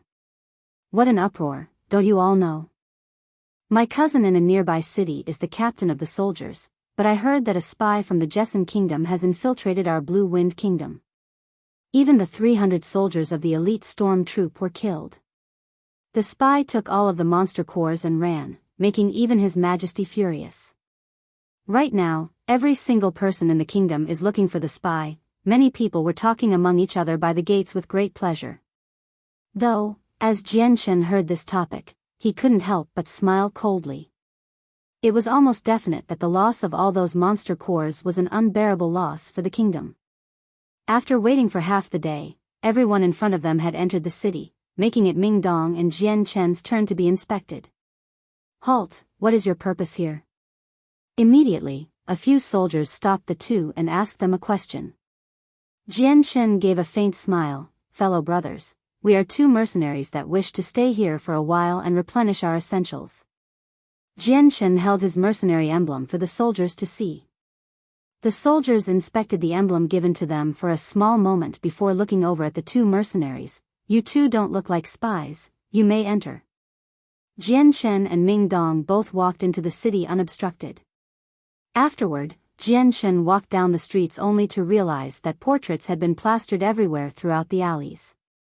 The person described on the portrait was similar to Jianchen in stature, but the strange thing was that his appearance was not described at all. With a portrait like this, just how are we supposed to find the spy? We don't even know what this spy looks like, so how could we find him? We don't know what the spy even looks like. Even if he was standing right in front of us, we wouldn't know. Why couldn't they just draw up a portrait so we would know just what we need to look for? With so many people looking at the portrait, everyone could only grumble at the descriptions on it. The ruler of the Blue Wind Kingdom truly wishes to find me with a portrait like this? This is nothing more than a fool's journey. There are many people with a physique like this. Hell, the entire street is filled with people that match such a description. Could they want to just capture every single person with this description? Jianchen chuckled to himself as he looked at the portrait. Right, without knowing the appearances of this spy, this portrait is nothing more than decoration. Ming Dong replied by his side. Leaving the area, they both walked deeper into the city where plenty of magical beast stables were gathered near the marketplace. The magical beast stables were an unfrequented place. Almost as if it were a big shack, there were only 30 or so magical beast mounts laying about. The magical beast mounts at the stables were of the more docile type without the ability to fight at all. Their prices reflected this because they were quite steep, making very few people unable to afford one, thus, very little people came by the stables. Within the stables, Jianchen had spent around 500 purple coins in order to purchase 2 Class 3 magical beasts adept in long-distance traveling before going to an inn to rest. By the next morning, they were ready to leave the city. Right now there was only half a year until the gathering of the mercenaries began. In such a short time span, the two would have to hurry up and travel without any breaks. The distance between Mercenary City to where they were currently at was far too wide. They would have to cross multiple kingdoms and travel hundreds of thousands of kilometers. Jianshen and Ming Dong both rode their Class 3 magical beasts off on the official roads at a rapid pace. Dirt and mud splattered behind their trails like a long dragon made of dirt. Many merchants and mercenaries cried out in annoyance as Jianshen and Ming Dong blew past them. After seeing their Class 3 magical beast, they knew better than to provoke them. 2 days later, Jianshen and Ming Dong left the Blue Wind Kingdom and continued on their journey. During the daytime, they would travel as much as they could, while at night the two would continue to cultivate. They continued this pattern for half a month, and like this, they made their way past the Third Kingdom and had already traveled several thousand kilometers. In the plains, Jianshen and Ming Dong stopped by the side of the road to rest for a while. Jianshen held a map in his hand as he tried to make sure of his position and destination. Ming Dong, judging from the symbols on the map, there's a first-class city 50 kilometers ahead. We should head there and rest for a while and see if there's an even better magical beast mount to be found. Jianshen mentioned without lifting his head from the map. Opening up his canteen to take a sip, Ming Dong replied, "Good. Since you're not lacking money, then changing our mounts will be a good thing. Although a Class 3 magical beast is quite fast, if we continued on to Mercenary City like this, then it'll take us another 2 or 3 months." Shortly after stopping, the travel-weary Jianshen and Ming Dong entered the city called Wuxia City. Wuxia City was a first-class city that expanded over a large area. The entire city was filled with bustling activities, with streets so wide that several chariots could ride through them at the same time. There were multiple restaurants of varying sizes by the streets, with merchants and mercenaries walking together, chatting. Wuxia City was fairly decent, with its wide streets with no trash or garbage to be seen. It was far more orderly. Wake City in comparison had many mercenaries with their stalls cluttered together by the side of the streets. From this, the difference between a first-class city and a third-class city could clearly be seen. Suddenly, a large sound could be heard coming from behind. At this, Jianshen turned his head to look, only to see a group of brightly dressed transporters carry a luxurious chariot down the street. On the chariot, a yellow-colored banner could be seen waving high in the air with the word "Qin" written on it. Chapter 273, Tianqin Clan, 2, Move aside. Anyone in our path should make way. A few men cried out from the very front as the people in the streets moved toward the side. It's the Tianqin clan, what's the matter with them? Come on, let's get out of the way, we can't afford to cause trouble with them. It's the Tianqin clan, hurry and get out of the way. If you block their way, then who knows what might happen to you. Both merchants and mercenaries alike hurriedly made their way to the side of the streets, leaving behind an empty street for the Tianqin clan to walk through. As soon as the carriage passed through, the men immediately walked back onto the middle of the street. Jianshen and Ming Dong both drew close to the edge of the streets as well. However, since everyone had already crowded against the side, the majority of the area was already occupied. So Jianshen and Ming Dong had no other choice but to stand on the outermost area, which had made them stick out just enough to be noticed. "Out of the way, I said, did you not hear me, or are you courting death?" The foreigner cried out as he glared at Jianshen. With a flick of his wrist, a single black whip flew toward Ming Dong. Jianshen's eyes flashed dangerously at this. How insolent of the Tianqin clansmen! Just as Jianshen prepared to move, Ming Dong had took a step back and grabbed at the whip. With a fierce pull, the owner of the whip flew off from his mount and landed fiercely on the ground. Halt! With that, the entire Tianqin clan's fleet suddenly came to a screeching halt. Every single movement was almost identical and orderly, just like the formation of an elite squadron. Outrageous! What youngster dares to block the path of the young lady of the Tianqin clan? Men, arrest him! Another man cried out in rage as he pointed at Ming Dong. Yes! A person volunteered as he charged at Ming Dong. Ming Dong's face grew dark as he sent an apologetic glance to Jianshen. His previous action had been completely involuntary, nor did he really think about the consequences. It was only now did he realize that he had just offended a powerful clan. Jian Shen laughed at the worried Ming Dong. "Don't be afraid, do what you will." Ming Dong nodded his head slightly and then leaped down from his mount. A cyan-colored glow began to emanate from his body before he began to fight the person coming at him. None of his attackers were using their saint weapons, so he had lashed out with his own fists as well. Jian Shen looked at Ming Dong with a look of surprise before revealing a bright smile on his face. "I didn't think that not only is Ming Dong a genius at cultivation, but that he would also be a wind-attributed saint master." With the help of his wind saint force, Ming Dong was extremely fast. As he and the others began to fight, those attackers had already began to be pushed back. "To even attack our guards, your death won't absolve your crimes." At this fight, a large group of men from the Tianqin clan immediately thundered out loud. A middle-aged man flew down from his mount with a surge of saint force. He flew at Ming Dong to attack him. With a sneer, Jian Shen brought out his light wind sword in an instant and flew toward the middle-aged man to strike at the blade in his hand. Ding! The light wind sword and the man's newly formed battle axe collided in mid-air with a loud clang. Immediately, the sword gleamed past the axe and with a bright ray of silver light, the sword swept past the man's throat. Falling back to the ground, the middle-aged man's face was extremely ugly to look at as he looked at Jian Shen with shock. Reabsorbing his sword, Jian Shen cupped his hands together and spoke, "Sire, this was the fault of my brother here, but that is not a crime punishable by death. This one hopes that Sire looks the other way this one time." Jian Shen's voice wasn't rude, but it wasn't polite either. The Tianqin clan were extremely powerful within the first-class Walorant city. While Jian Shen wasn't afraid of such a powerful clan, he didn't wish to offend them at this given time. The man looked at Jian Shen with shock and a hint of fear as his face began to pale, but he did not say anything. "Just what has happened?" A sweet-sounding voice could be heard. The voice was pleasant to hear, just like the sounds of a skylark. Hearing this, Jian Shen averted his gaze to look at the white-robed veiled woman who walked out from her carriage. Her appearance was covered by a white-colored gauze so that it was completely impossible to see her visage. "Second miss, please hurry back to your carriage, we'll take care of this matter straight away." A guard immediately spoke out to her respectfully.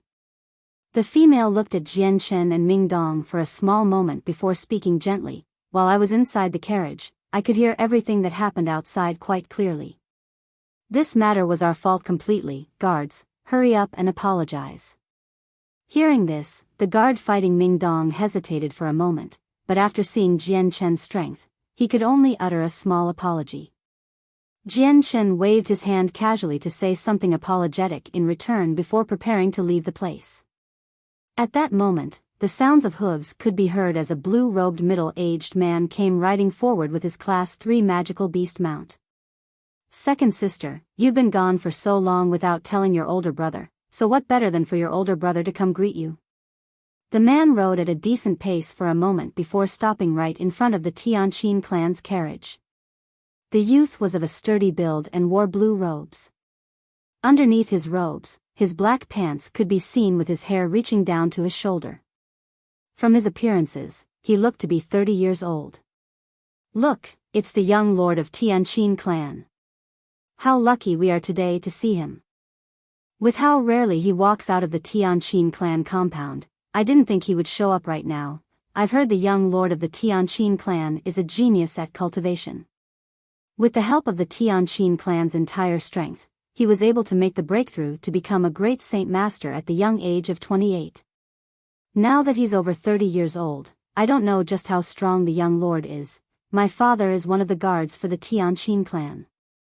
I've heard him say that in battle, the young lord is extremely violent. Every day the young lord would fight against the captain of the guards, but the captain would always come out with a splitting headache afterward. At the appearance of this youth, the entire group of spectators began to whisper among themselves. The young lord of the Tianqin clan pretended not to listen to these words and looked at the lady with concern. "Second sister, are they trying to bully you? Tell your older brother and I'll fight them for you." The moment after the young lord spoke, one of the guards hurriedly spoke out, "Young lord, while we were guiding the second mist chariot, these two men came up to obstruct our path. Even more so, they had the courage to injure one of our guardians and underestimate our clan." Hearing this, the young lord cast a dangerous glare at Jian Shen before growling, "Just who are you to provoke my Tianqin clan? Do you truly think my clan to be that easy to bully?" Guardian. The moment she heard the man speak, she had a displeased look on her face and turned to her older brother to speak gently, "Elder brother, the situation is not like that. Don't trouble them too much. The cause of this situation is because of these guardians with no etiquette." After hearing his sister speak, the tension on the young lord's face began to ease up before immediately coming back with a fiercer glow in his eyes. "It doesn't matter who's in the wrong, but you blocked the path of my second sister. This isn't something I'll let off so lightly. Let me fight with you. If you can beat me, then this matter will be resolved." A surge of saint force went to the young lord's hand, instantly forming a giant blade. In an instant, he flew off his horse and charged at Jian Shen. Jian Shen brought out his saint weapon as well and began to fill the air with sword chi near the charging young lord. The sounds of weapons smashing against weapon could be heard clashing against each other. After a series of rounds, Jian Shen had realized that the young lord was already at the peak Great Saint Master level, making him slightly stronger than Jian Shen. However, Jian Shen's sword was fast enough for the young lord to have to commit most of his efforts to dodging the sword. In another 3 exchanges, Jian Shen clearly had the advantage over the young lord. "Armorize!" the young lord roared. A large amount of brown-colored light began to exude from his body before forming an earthen-like layer of armor over his body. From the outer appearance, it looked like an actual set of armor. With the constant flowing glow of Earth Saint force, the armor looked to be almost unbreakable. Armorize? I've heard that this is a defensive saint technique for those with an Earth Saint force. No other secret technique is capable of such an effect. I didn't think the young lord of the Tianqin clan would be capable of such a saint technique. Is this not the strongest defensive technique the young lord has? I didn't think that this youth would be able to force the young lord to such a state so quickly. If he is able to force the young lord to this degree, then that means this youth is quite strong. Under the heavens, there are surely many types of wonders. I didn't think that this youth would be so strong already. His potential surely will be great. Seeing the young lord's armor, both the spectators and guardians of the Tianqin clan began to murmur among themselves in surprise. The young lord stared gravely at Jian Shen and said sternly, "Your sword is quite fast, and dodging your blows is becoming too tiring for me to continue doing. Since you were able to force me to use my ultimate defense, you are qualified to be my rival. From here on out, I'll use my entire strength. Prepare yourself."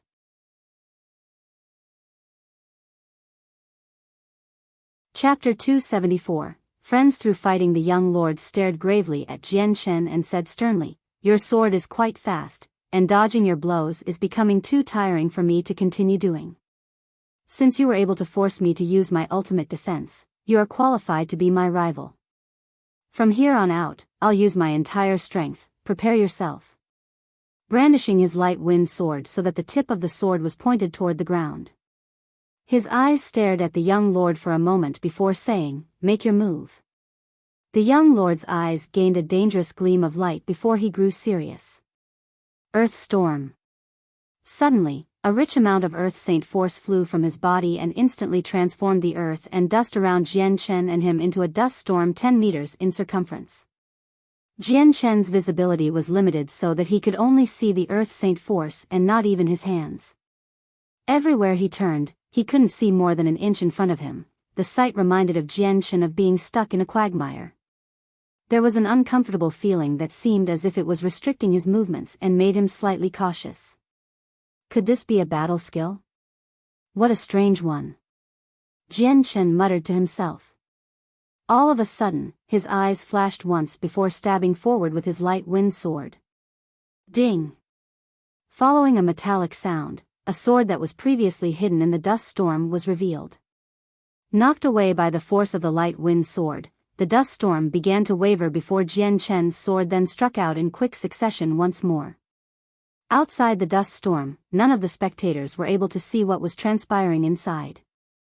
They could only hear the continuous stream of weapons clashing against each other. The dust storm continued to ravage the area with an erratic pattern that felt as if it would dissipate at any moment. On the other side, the Tianqin clan's guardians all looked with an unwavering gazes at the dust storm. The outstanding young lord of the Tianqin clan versus the foreign youth, just which one of the two was stronger? Some of the guardians had a worried look on their faces as they continued to wait. The genius that was the young lord of the Tianqin clan was their pride and joy.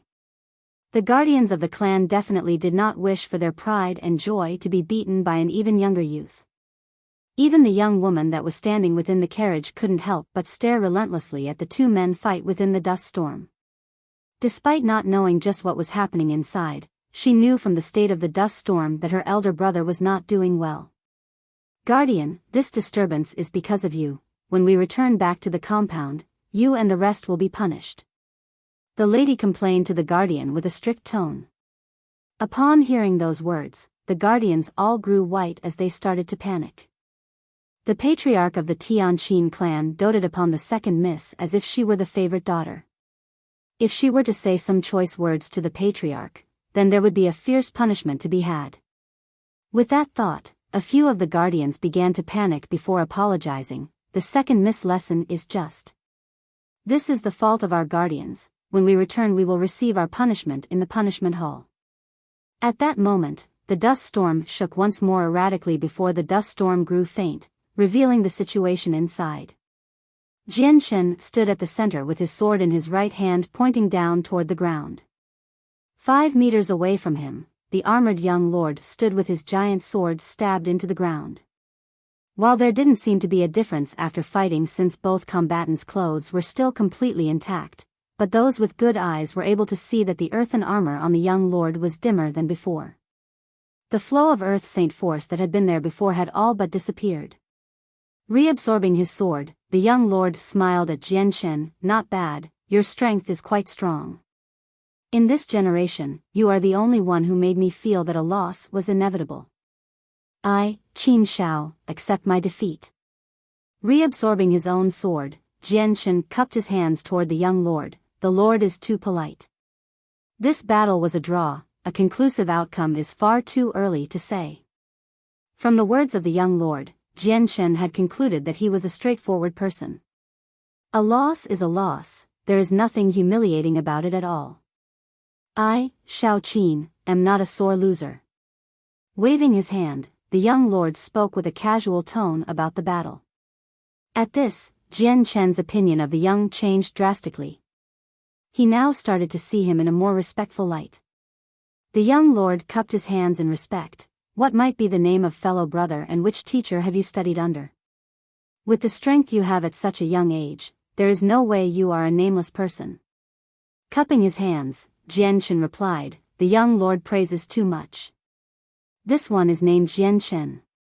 My master is a nameless hermit within one of the deep mountain ranges." Qin Shao walked up to Jianshen. His physique was so defined that Jianshen in comparison seemed very fragile. With the two standing next to each other, the difference was far too clear. Slapping Jianshen's shoulder, Qin Shao said, "Brother Jianshen, just call me Qin Shao. That way, it'll sound much better to me. Everyone within my clan calls me that." With that, he stopped speaking for a second before saying, "Brother Jianshen, you are the first one in a generation to defeat me. I, Qin Shao, truly admire that. Thus, I would like to invite you to my Tianqin clan as a guest. Would you do me the honor?" There was a surprised look on Jianshen's face as he hesitated for a moment. He hadn't thought that he would suddenly be invited to be the guest of the Tianqin clan. He had only just arrived at Walorant City and so he wasn't familiar with the clan. He had only just learned of the clan not too long ago, and while the young lord seemed to be quite honest and straightforward, with this recent fight, if there was someone within the clan that harbored hard feelings then Jianshen would be like a sheep walking into the den of a tiger. However, Qin Shao didn't even wait for Jianshen to make a decision and pulled Jianshen's shoulder in a friendly manner to walk with him. "Let's go, brother Jianshen." The moment I first saw you I knew it was fate. Let us go back to the compound and have a chat. The young lady who had been standing there looked at her elder brother who was holding Jian Chen close by as if he was his sworn brother with disbelief. What was even more unbelievable was that this was the first time that she had seen her elder brother treat such a person like a good friend. Seeing how the relationship between the young Lord Qin Shao and Jian Chen changed for the better so quickly, the guardians who had previously looked at the fight looked at each other in disbelief. The one who had wanted to kill Ming Dong looked especially anxious. His face grew worrisome as his face scrunched up.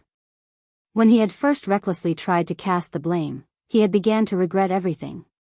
The Tianqin clan was an incredibly influential clan within Walorant City. They could be said to be the #1 clan in the city, and even the lord of the city was of the Tianqin clan as well as being the younger brother of the patriarch. Even though they were the #1 clan in Walorant City, the Tianqin clan's main compound was not in the middle of the city. Instead, they were on the edge of the city in one of the more elegant parts where there was a nice manor house. Around the manor, work had been done so that a stream of river flowed around it with countless of fragrant plants surrounding it as well. The mysterious fragrance was so strong that anyone who smelled it would be instantly awakened from their slumber. Jian Chen and Ming Dong both accepted Qin Zhao's invitation and walked alongside him. On the road, Qin Shao continued to talk with Jian Chen about matters concerning his clan. However, none of which were anything confidential and were anything that anyone living Walorant City could find out.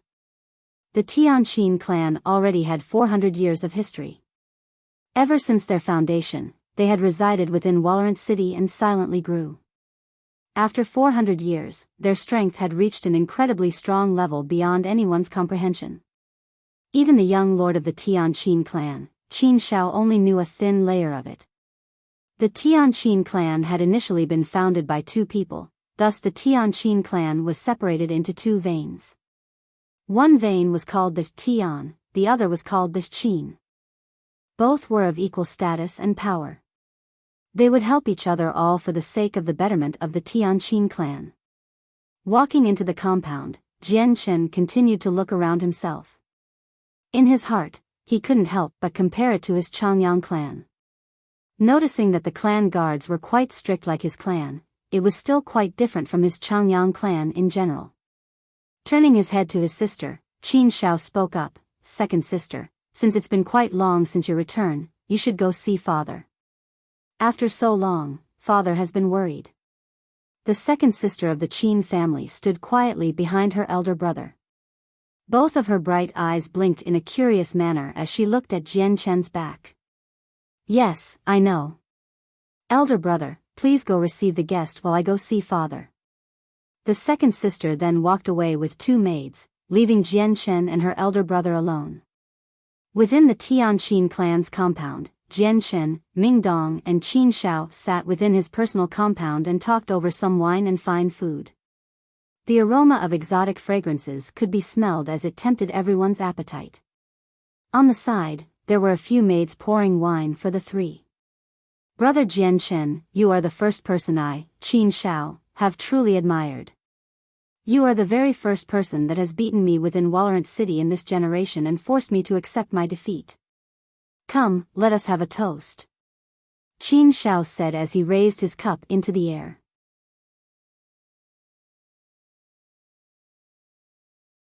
Chapter 275, Late Night Ambush. There was a forced smile on Jian Chen's face. He hadn't thought that he and the young lord of the Tianqin clan would become friends so quickly. However, the outspoken and straightforward personality of Qin Shao had made a favorable impression on him. With a polite word, Jian Chen raised his own wine cup and took a single sip. "Brother Jian Chen, your strength is quite strong. In the future when you have time, we must compare notes. Right now, the captain of the guards is the only one capable of fighting me. There aren't many willing to fight with me, and I dare not find Earth Saint Masters to fight with since I would easily be overpowered," Qin Shao explained as he drank from his cup. "Of course, as long as I am here, then I will definitely compare notes with brother Qin Shao." Jian Chen laughed. While Qin Shao was fierce while fighting, right now, he was a pleasant companion to talk to. It was because of this personality of his that made him preferable than to those who were hypocritical. Brother Jianchen, I can see that you two are not natives from here. Where might have you two come from? Qin Shao asked curiously. Jianchen hesitated before answering. In all honesty, we came from a distant kingdom to participate in the gathering of the mercenaries. The both of us have traveled many miles and traveled across many kingdoms. It was only today that we arrived at Walorant City to rest. Neither of us thought that such an event like this would happen. Hearing this, Qin Shao stopped for a moment before slapping the table with a smile. This is quite the coincidence. I didn't think that Brother Jianchen would want to go to Mercenary City for the gathering of the mercenaries. We are traveling the same way. What, could Brother Qin Shao be participating in the gathering of the mercenaries as well? Jianchen asked surprised. Of course, the rewards from the gathering of the mercenaries are quite rich. There is not a single faction on the continent who would not be tempted by them. Our Tianqin clan is no different. This gathering of mercenaries, we are bringing a few members to join forces with me. Qin Shao said excitedly. Brother Jianchen, you and I are friends, so you should stay in the Tianqin clan for now. 2 months from now, we can set off for Mercenary City. Hearing this, Jianchen's eyebrows furrowed slightly. Qin Shao, there's not even half a year until the gathering of the mercenaries begins. With there being thousands of kilometers left until then, along with if we spend 2 months in Walorant City, then there won't be any time for us to get there. Qin Shao laughed. It seems that Brother Jianchen has never heard of a space gate before. Space gate? Jianchen was confused for a moment as he tried to think of what a space gate was. Then, his face grew joyous as he spoke. Qin Shao, could it be that your Tianqin clan has a space gate? A space gate was something that Jianchen had seen mentioned in the libraries of the Changyang clan and Kargath Academy. Rumors had it that space gates were mysterious portals that were made of a spatial composition that were rare within the continent. Space gates were something that only Saint Kings could create, and so only the 7 capital cities had a space gate. It was rumored that a space gate was capable of allowing a person to travel thousands of kilometers after crossing to the other side. Space gates were truly one of the most profound mysteries of the world and were the only capable gateway to long-distance traveling. Jianchen's words caused Qin Shao to laugh bitterly. Brother Jianchen, you think too highly of our Tianqin clan. How could such a mysterious thing be controlled by our Tianqin clan? Not even our Wuxia kingdom has control of a space gate. However, one of our allied kingdoms is in control of one. Thus our Tianqin clan plans on using it to get to Mercenary City. So it's like that. Jianchen spoke with clarity. He was excited to hear about the space gate. With one of those, he would be able to reach Mercenary City without trouble. Right now, Jianchen couldn't help but secretly rejoice about his decision coming to Walorant City. Otherwise, he would have never been able to use the space gate to assist him with his troubles. Although the records of the Tianyuan continent said that only the 7 capital cities had a space gate, that was only on the surface. Secretly, there were many more space gates hidden throughout the continent with no one being able to accurately locate them. Within the study room of the Tianqin clan. What? Shao Er has brought an outsider to our Tianqin clan? Troublesome, how truly troublesome. Our Tianqin clan isn't some place that just anyone can enter. An expensively dressed middle-aged man spoke out angrily as he sat on his chair. The man was over 40 years old with an air of power belonging to that of an elder. His words carried about a stressed tone as his eyes flickered with a bright glow. On the other side of the middle-aged man stood a white-robed figure. Her face was covered behind a veil. It was the second miss of the Tianqin clan. Father, eldest brother's personality is rather straightforward, but this time the person he brought back with him is not a simple person. While this person is quite young, his strength is tremendous. Even eldest brother isn't a match for him and left your daughter stunned. Eldest brother even readily announced his loss and spoke of his respect for him. From the eyes of your daughter, this is the first time I've ever eldest brother in such a state. The second miss spoke with a gentle tone that could rival a skylark's. Those who heard her voice would have their hearts skip a beat. Ah, so it's like that? It would appear that I must go and see this person to understand what he is like for him to be someone that Xiao Er would respect. The middle-aged man murmured. All of his previous anger had evaporated suddenly. Within Qin Zhao's residence, Jian Chen, Ming Dong and Qin Xiao all laughed and chatted among each other as they ate and drank. With Qin Xiao's straightforward personality, their friendship couldn't help but deepen by quite a bit. Xiao Er, you are usually so quiet every day. Just what has happened to cause you to become so loud? A voice called out over the sounds of their laughter. With that, an expensively dressed middle-aged man walked into the compound with a casual stride. Father, why have you come today? Qin Xiao shot up from his chair in surprise. The man's eyes looked at both Ming Dong and Jian Chen for a moment before laughing. I haven't been here for some time, so your father decided to visit you. Then looking at the two others, he said, Xiao Er, why don't you introduce your two friends to your father? Father, let me introduce you to my companions then. This one is Jian Chen and the other is Ming Dong. Qin Xiao laughed as he pointed at the two. Standing up, both Jian Chen and Ming Dong cupped their hands to the middle-aged man. Jian Chen, pay his respects to the patriarch. I, Ming Dong, pay his respects to the patriarch. The middle-aged man looked at Ming Dong for a moment before then looking at Jian Chen to measure them both. With a brief look of surprise, he nodded his head with a smile. Not bad, you seem to be quite talented men. Where might you two come from? Without waiting for Jian Chen to say anything, Qin Xiao immediately spoke up. Father, Jian Chen isn't from our Wuxia kingdom. They are from a faraway kingdom that traveled here so that they could participate in the gathering of the mercenaries. Coincidentally, they came across me in their trip to Warrant City. Ah, so I see. Brother Jian Chen has come from such a long distance away. Seeing how you were able to become friends with Xiao Er so fast, it would appear your meeting was by fate. Qin Xiao, your father still has some matters to attend to. Treat your guests well in my absence. The man spoke in an easygoing manner as if he was a compassionate father and did not have the air of a patriarch. After that, the man had left the compound, leaving the three of them alone.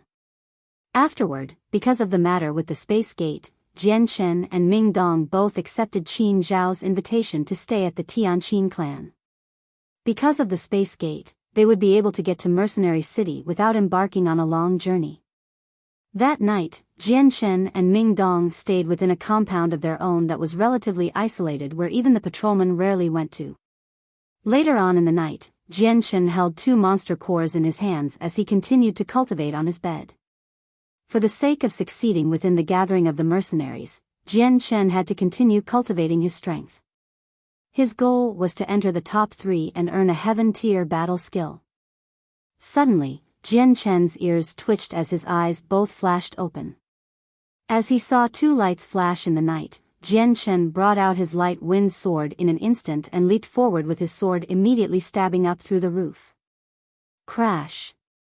With this movement, the tiles on the roof was immediately split apart.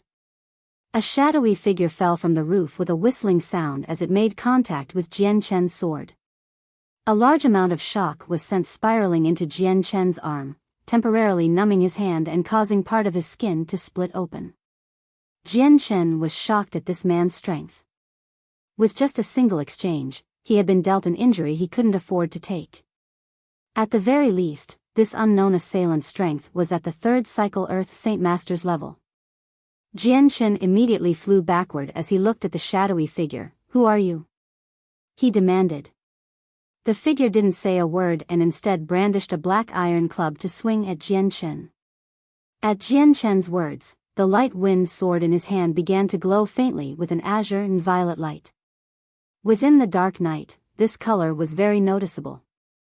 In the next moment, the light wind sword flashed silver before striking at the iron club. Ding! The two weapons collided once more, causing Jian Chen to stagger backward. This mysterious attacker of his was so strong that he was most likely at the 4th or even 5th cycle Earth Saint Master instead of the 3rd cycle. This wasn't a level that Jian Chen could afford to fight against. Despite all of this, the azure and violet sword Qi had managed to cause a large gap within the assailant's iron club. The mysterious figure suddenly froze as he looked at his weapon before speaking out with a hoarse voice, "That's not possible." Horror filled his voice before instantly flying out from the roof and disappearing into the night. Jianshen looked at the broken hole in his roof without a word as his eyes flashed brightly. Slowly, a thoughtful smile began to creep up on his face.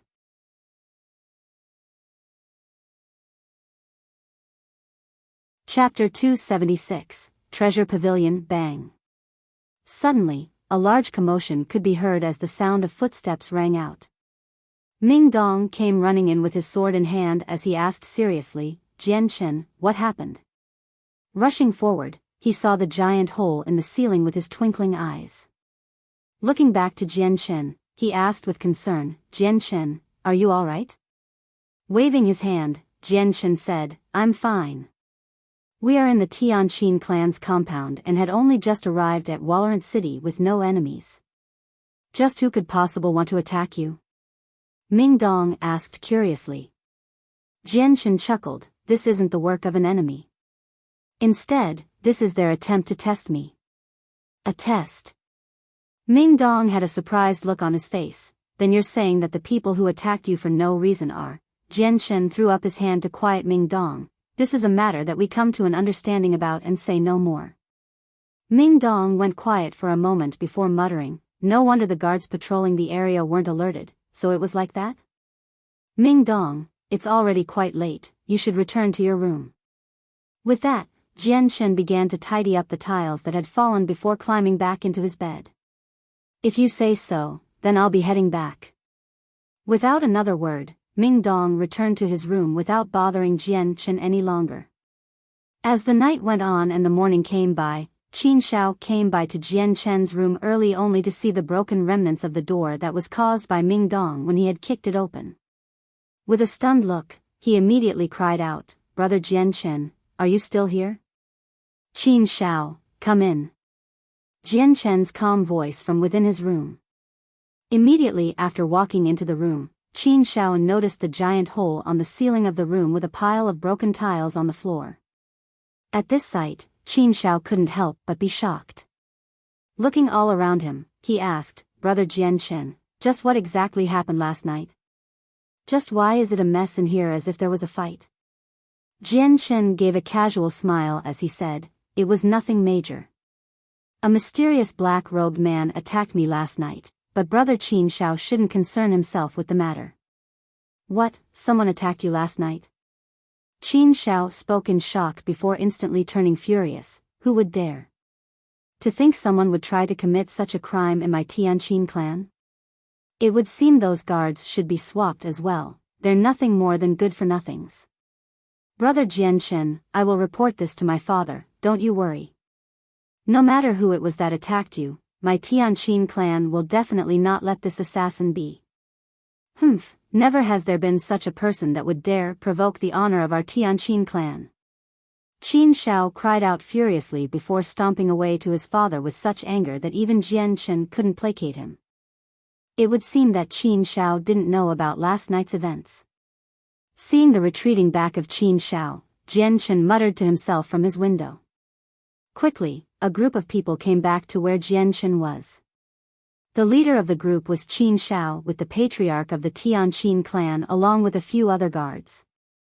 Jianshen quickly made his way out from the room and cupped his hands to the patriarch. Jianshen respectfully greets Patriarch Tianqin. The patriarch laughed, "Brother Jianshen needs not to be so polite. I've heard that you've suffered an attack yesterday night, is that true?" "It is," Jianshen replied. The patriarch's attitude became extremely serious after that answer as he looked at the door which had been kicked down by Ming Dong. Investigating the sight for himself, his face grew even more embarrassed by the moment before shouting, "Just how ridiculous is this? How dare someone try to act in such a way to my Tianqin clan?" With an intense glare, he stared at one of the guards that had accompanied him. "Just what kind of captain of the guard are you? For an enemy to be so unafraid of infiltrating our clan, just what good are you?" Hearing this, the guards there began to panic before kneeling to the ground. "Please, my lord, We will do everything we can to investigate the infiltrator. Please give us this one chance to redeem ourselves. Pa, because of your years of service to our Tianqin clan despite having very little contributions, I will temporarily pardon you. Hurry up and go find out just who did this to our Tianqin clan. The patriarch commanded with a strict tone. We thank the patriarch for his kindness. We will definitely find out who the infiltrator was. The guards spoke as they received amnesty and kowtowed to show their gratitude. The patriarch turned to look at Jianchen with his serious look fading away quickly. Brother Jianchen, I truly wish to give my apologies. To think that you suffered an attack while being a guest at my Tianqin clan, this is truly unexpected. However, please do not worry, my Tianqin clan will pursue the one responsible and will make sure he is handed over to you for your satisfaction. The guards lined up next to him looked at each other with some confusion. In regards to Jianchen, they only had a little information about him. They only knew that the young lord had made good friends with him, but the patriarch of the Tianqin clan had begun to treat this fragile youth far too well than they thought. Could it be that this youth has a strong clan supporting him? The guards all thought at the same time. Despite this question all weighing heavily on their minds, they didn't have the qualifications to ask. The patriarch's attitude toward Jianchen made him feel as if he was being pampered, and so he didn't dare feel slighted by this. Cupping his hands together, Jianchen said, Patriarch Tianqin is far too kind. Yesterday's night was nothing serious, so please do not waste too much of your efforts on this. It cannot be certain or not if it was an enemy of mine that followed me to kill me. After that, the patriarch left Jianchen with a few parting words while commanding the patrolman to make sure that such an event wouldn't happen again. Qin Shao walked up to Jianchen's side. With his toned physique, the comparison to Jianchen's slim build was strikingly clear. Slapping his shoulder, Qin Shao said, Brother Jianchen, yesterday night's events must have startled you. It's a good thing you came out unharmed, otherwise there would be no way for me to forgive myself. Laughing, Jianchen said a few words before allowing Qin Shao to take him on a stroll through Walorant City. Walorant City was extremely large with a flourishing city center. As Qin Shao led both Jianchen and Mingdong throughout the city, they came across several thriving streets in the city. Then the three finally came to a stop right in front of a massive building with the words, Treasure Pavilion, written in fancy lettering. Brother Jianchen, this is where the biggest concentration of treasures are within Walorant City. This is where the rarest of treasures can be found, let's go in and take a look. Qin Shao said to Jianchen. Within Treasure Pavilion, many richly dressed men were walking around along with several sturdy-looking mercenaries that were all looking with an attentive gaze at the merchandise around them. Brother Jianchen, this place has the monopoly on the most fantastic of treasures. There are even many things here I'm not aware of that may even date to the ancient past. Although they may not have any practical use, they look quite nice if collected. Thus, many people gather here to look for things for their collections, although very rarely, there are some that later buy an unknown treasure or two. Qin Shao said as he looked around at the closest merchandise to him. Suddenly, the azure and violet sword spirits within Jianchen's dantian shook once before sending a message to Jianchen telepathically. At that message, Jianchen could tell that the two sword spirits were feeling excited. Jianchen's heart skipped a beat as he looked around. Without a change in his expression, he said, Brother Qin Shao, I'm going to take a look then. Ah, go ahead. When it's time to leave I'll call for you. Qin Shao replied. Afterward, Jianchen and Mingdong climbed up to the second story. The very moment they stepped foot onto the second story, Jianchen stopped moving for a moment before continuing to climb upward. As Jianchen approached the fourth floor, two sturdy-looking men blocked his path to the stairway. One of them looked at Jianchen before speaking out politely, My apologies, my lord, but only those with a purple card can enter this floor. While a purple card was a way of storing and saving money, within the Tian Yuan continent, a purple card also signified one's wealth. It was a symbol of status that was clearly also the requirement for entering the fourth floor to the building. With a wave of his hand, a purple card appeared. Looking at the two men, he said, might I be allowed to enter now? Of course, please enter, my lord. The two men instantly gestured for him to go past them. Jianshan walked past the guards onto the 4th floor, but just as Ming Dong was about to follow, the two men immediately blocked the path once more. My lord, please show us your purple card as well. If you cannot show your purple card, then in strict accordance to our rules, you may not be allowed entry onto the 4th floor. With those words, Ming Dong had a bitter look on his face before smiling to Jianshan. Jianshan, you can go ahead, I'll wait down below for you. Wait a minute. Jianshan called out for Ming Dong to stop. With another wave of his hand, a purple card appeared in his hands. Stuffing it into Ming Dong's hands, Jianshan turned to the two guards there and spoke stiffly, is he allowed entry now? The two guards looked at each other with some hesitation before they relented. Although they both could see that the purple card in Ming Dong's hands wasn't his, but the rules of the building only stipulated that one must be in possession of a purple card in order to be allowed entry. It had never said that a purple card must belong to the person, so Ming Dong hadn't broken any rules at all. The 4th floor was rather empty in comparison to the stories below. Throughout the entire floor, there were many strange and bizarre objects on display. Ranging from many different colored stones to strange lumps of iron, there were even many antique-looking pottery vases and chinaware. In short, there were many fantastical things to be seen, some from the past and many weren't ordinary-looking things at all. However, what their uses may be, no one knew.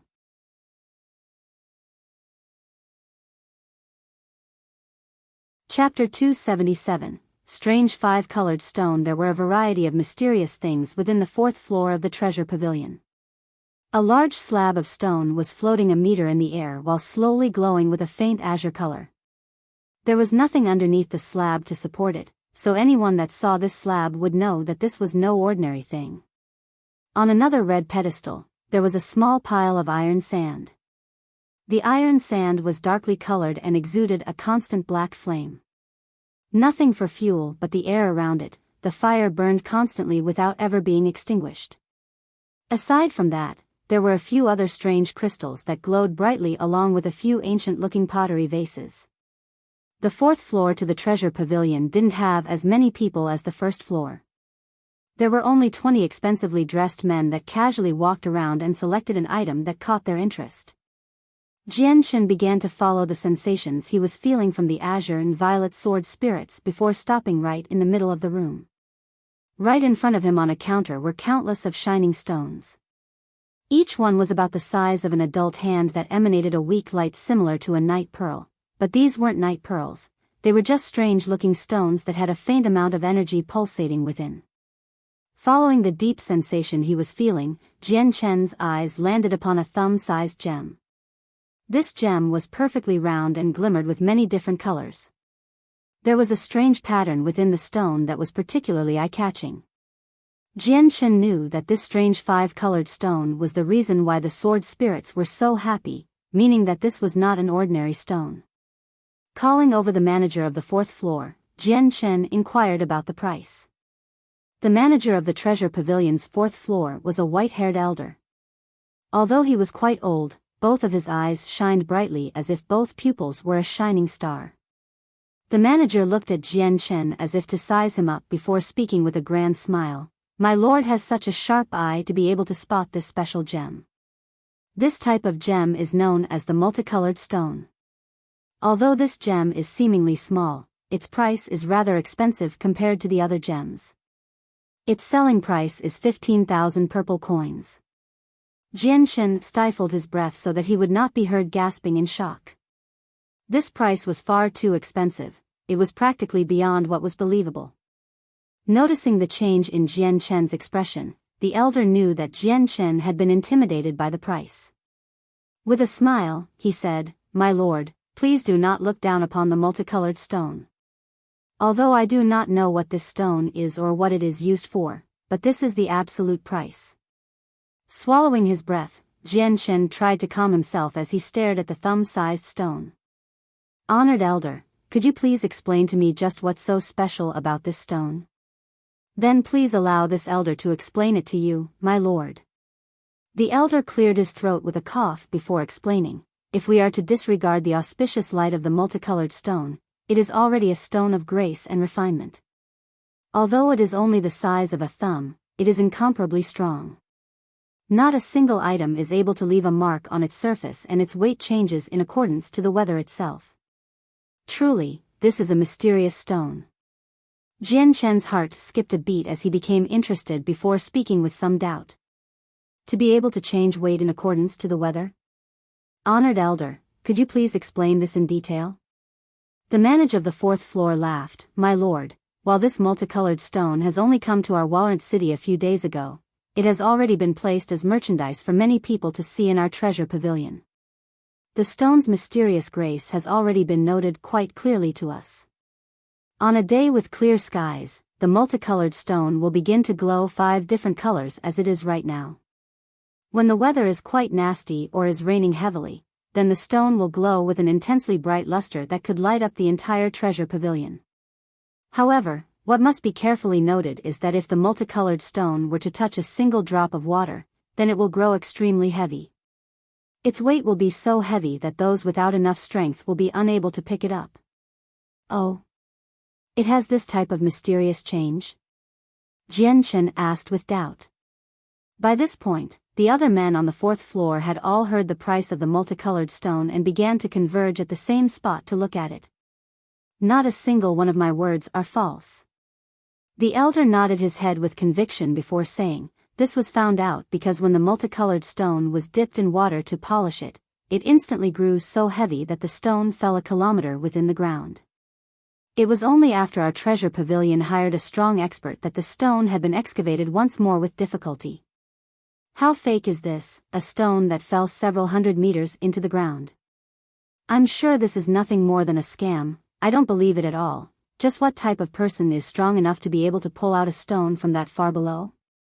Jiansen didn't say a word as the other men around him began to voice their doubts. Whether or not you believe me is up to you, but with the reputation of Treasure Pavilion on the line, it is below us to lie about such a thing.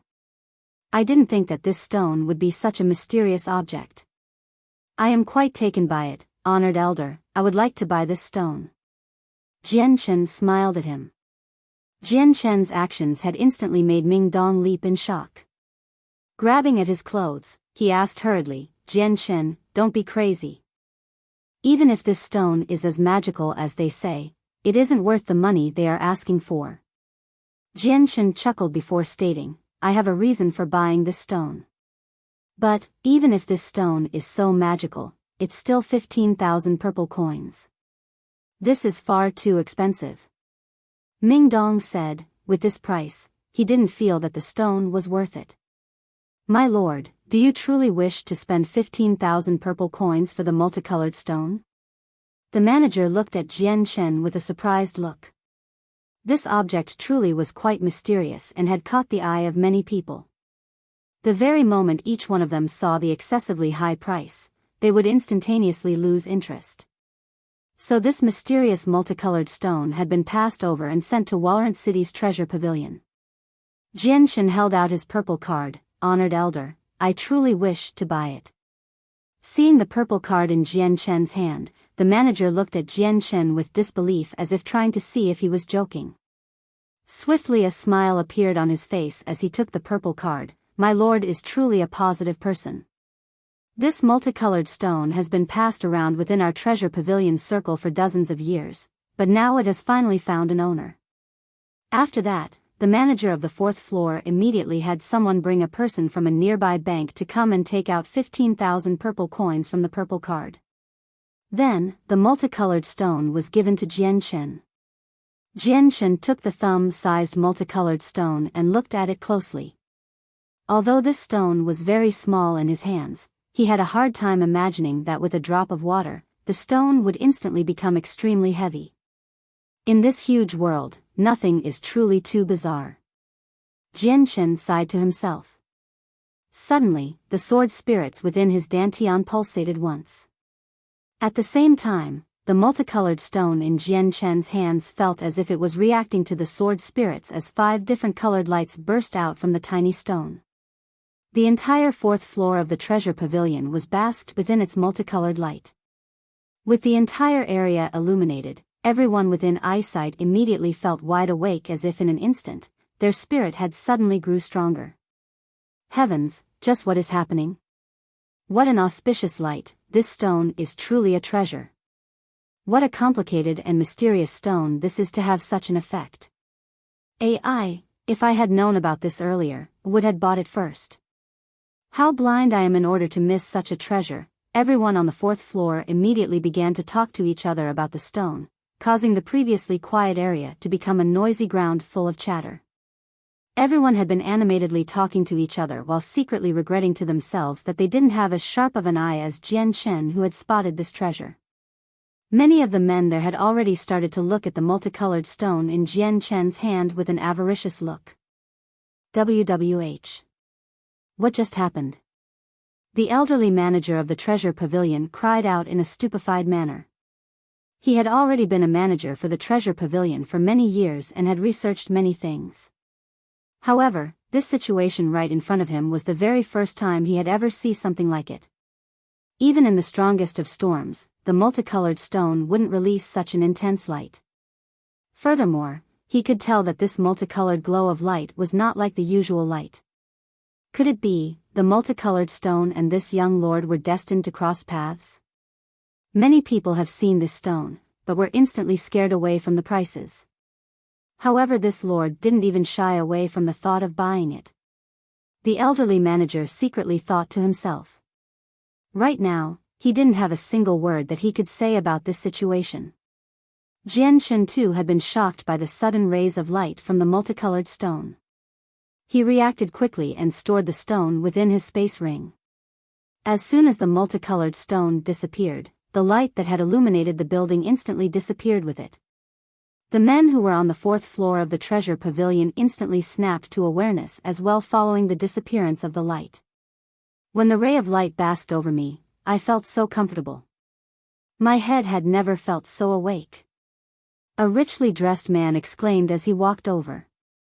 That's right, I too felt that my mind has cleared up. Good heavens, this isn't a lie, my spirit has strengthened many times over. Straight away, as soon as everyone became coherent, they each discovered a new change in their body. The look of joy on their faces could hardly be contained as they cried out their findings in shock. Shit! Seeing everyone's reaction, Jian Chen's heart immediately stopped beating for a moment. Grabbing Ming Dong, the two flew toward the stairs so that they wouldn't stay in this place any longer. Halt! A middle-aged man immediately sensed that Jian Chen was about to escape. With a single shout, he bounded forward to block his path.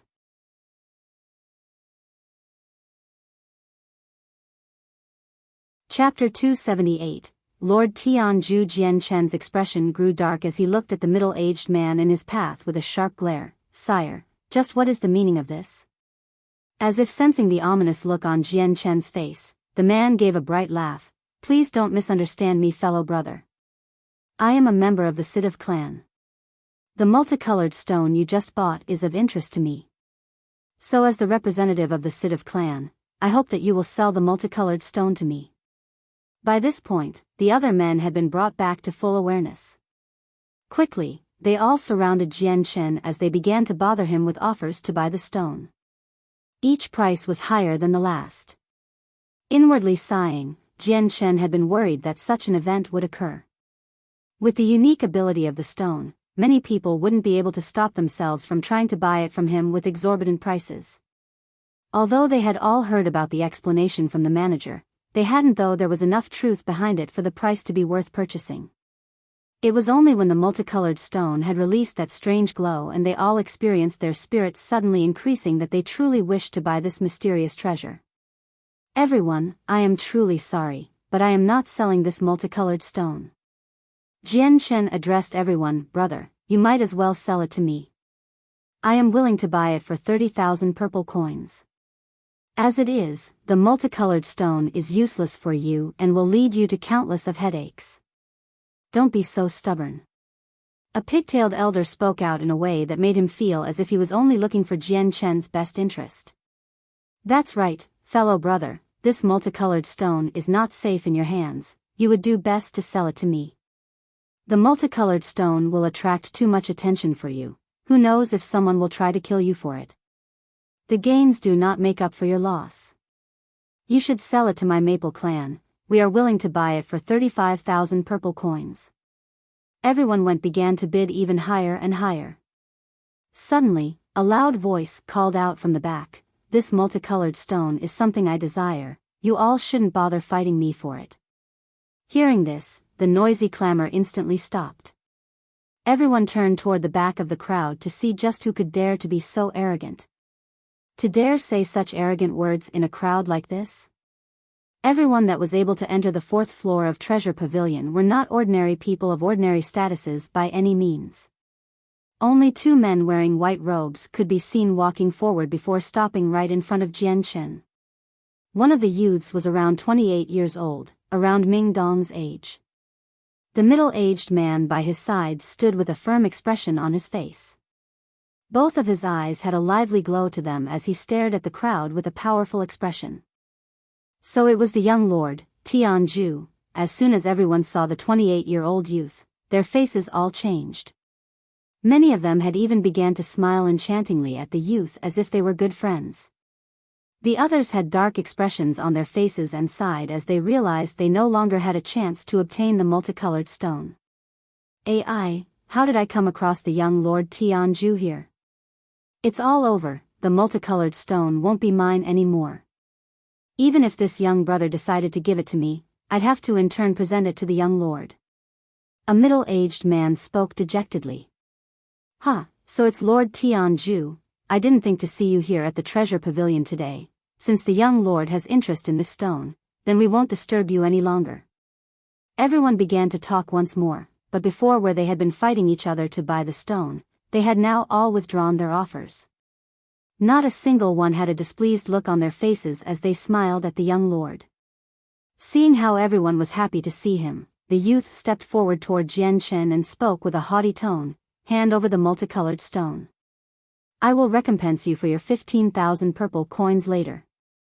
Narrowing his eyes, Jian Chen spoke out with an evenly voice, my apologies, but I've said that I will not be selling the multicolored stone. Hearing that, Tianju grew angry as he stared at Jian Chen with an intense glare. Kid, do you know who I am? Within Walorant City, I, Tianju, am able to get anything I wish for. Those words of Tianju had made even Jian Chen angry a little.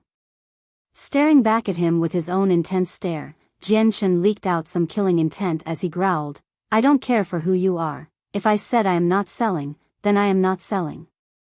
The threatening tone in Jian Chen's voice had caused the entire floor to become stunned with disbelief. Even Tianju himself was speechless for a moment. He had never seen such a person talk to him in such a manner before. Recollecting himself, he gave a furious smile before glaring at Jian Chen, good. Very good. Kid, you have guts to speak to me in such a manner. In fact, you are the first in Walorant City. Tianju looked to the middle-aged man at his side, Guard Sheng, take this arrogant child in.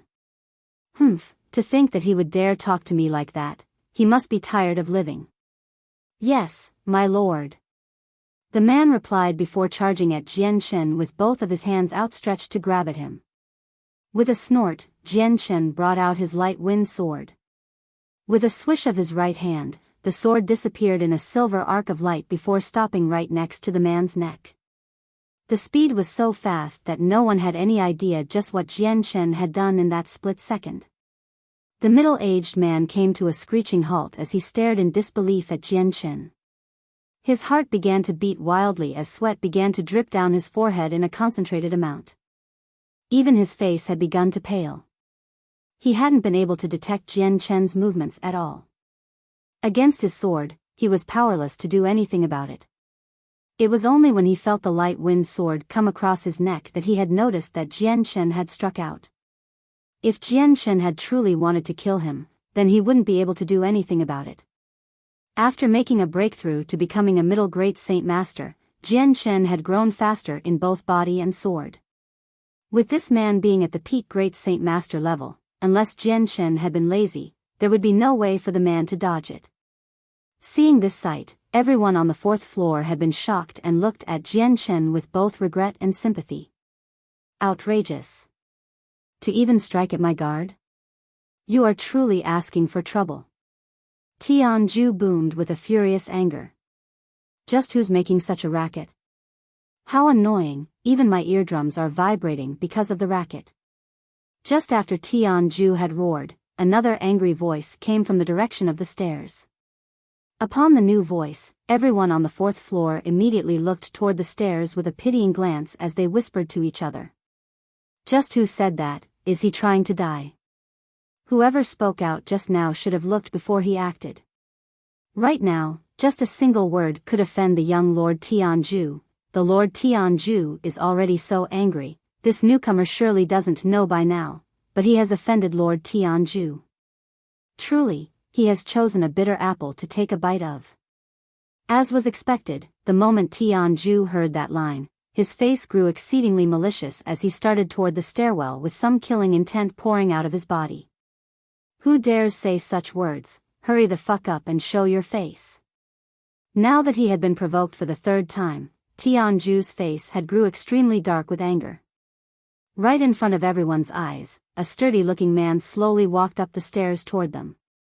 However, the very moment everyone saw his appearance, their faces all went slack. Each one couldn't find the words to say to each other thanks to their shock. When they had heard Tianju speak before, they were all smiling to see what would happen next, but the smiles on their faces had instantly been wiped away and were instead replaced with a look of utmost horror. Qin Shao, so it was you? Seeing the sturdy-looking youth walk up the stairs, Tianju's originally furious self had instantaneously grew fearful. The person that had walked up the stairs was the young lord of the Tianqin clan, Qin Shao. Qin Shao laughed coldly as he looked at Tianju. I was wondering why there was such a racket, so it was you all along. Tianju, you have been quite audacious these past few days to even swear at me. Did you wish to receive a thrashing then? Why you? Tianju's face turned a palish green at Qin Zhao's words as he pointed at him with a trembling finger. Unfortunately, he truly feared Qin Shao enough to never swear at him willingly. He was all too familiar with Qin Zhao's temperament.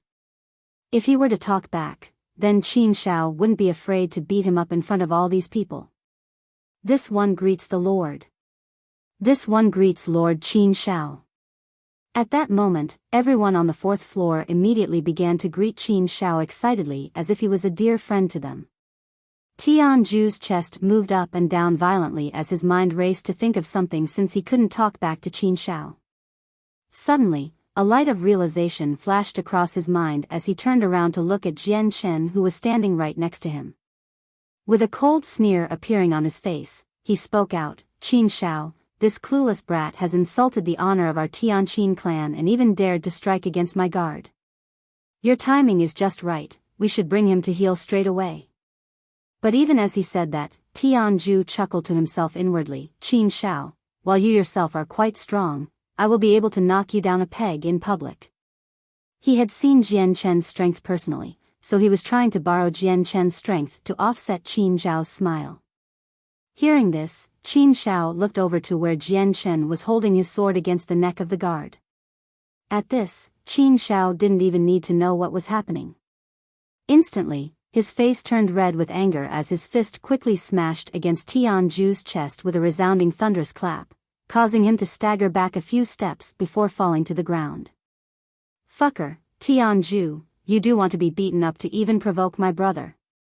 Qin Shao roared in anger as he swore in front of everyone else.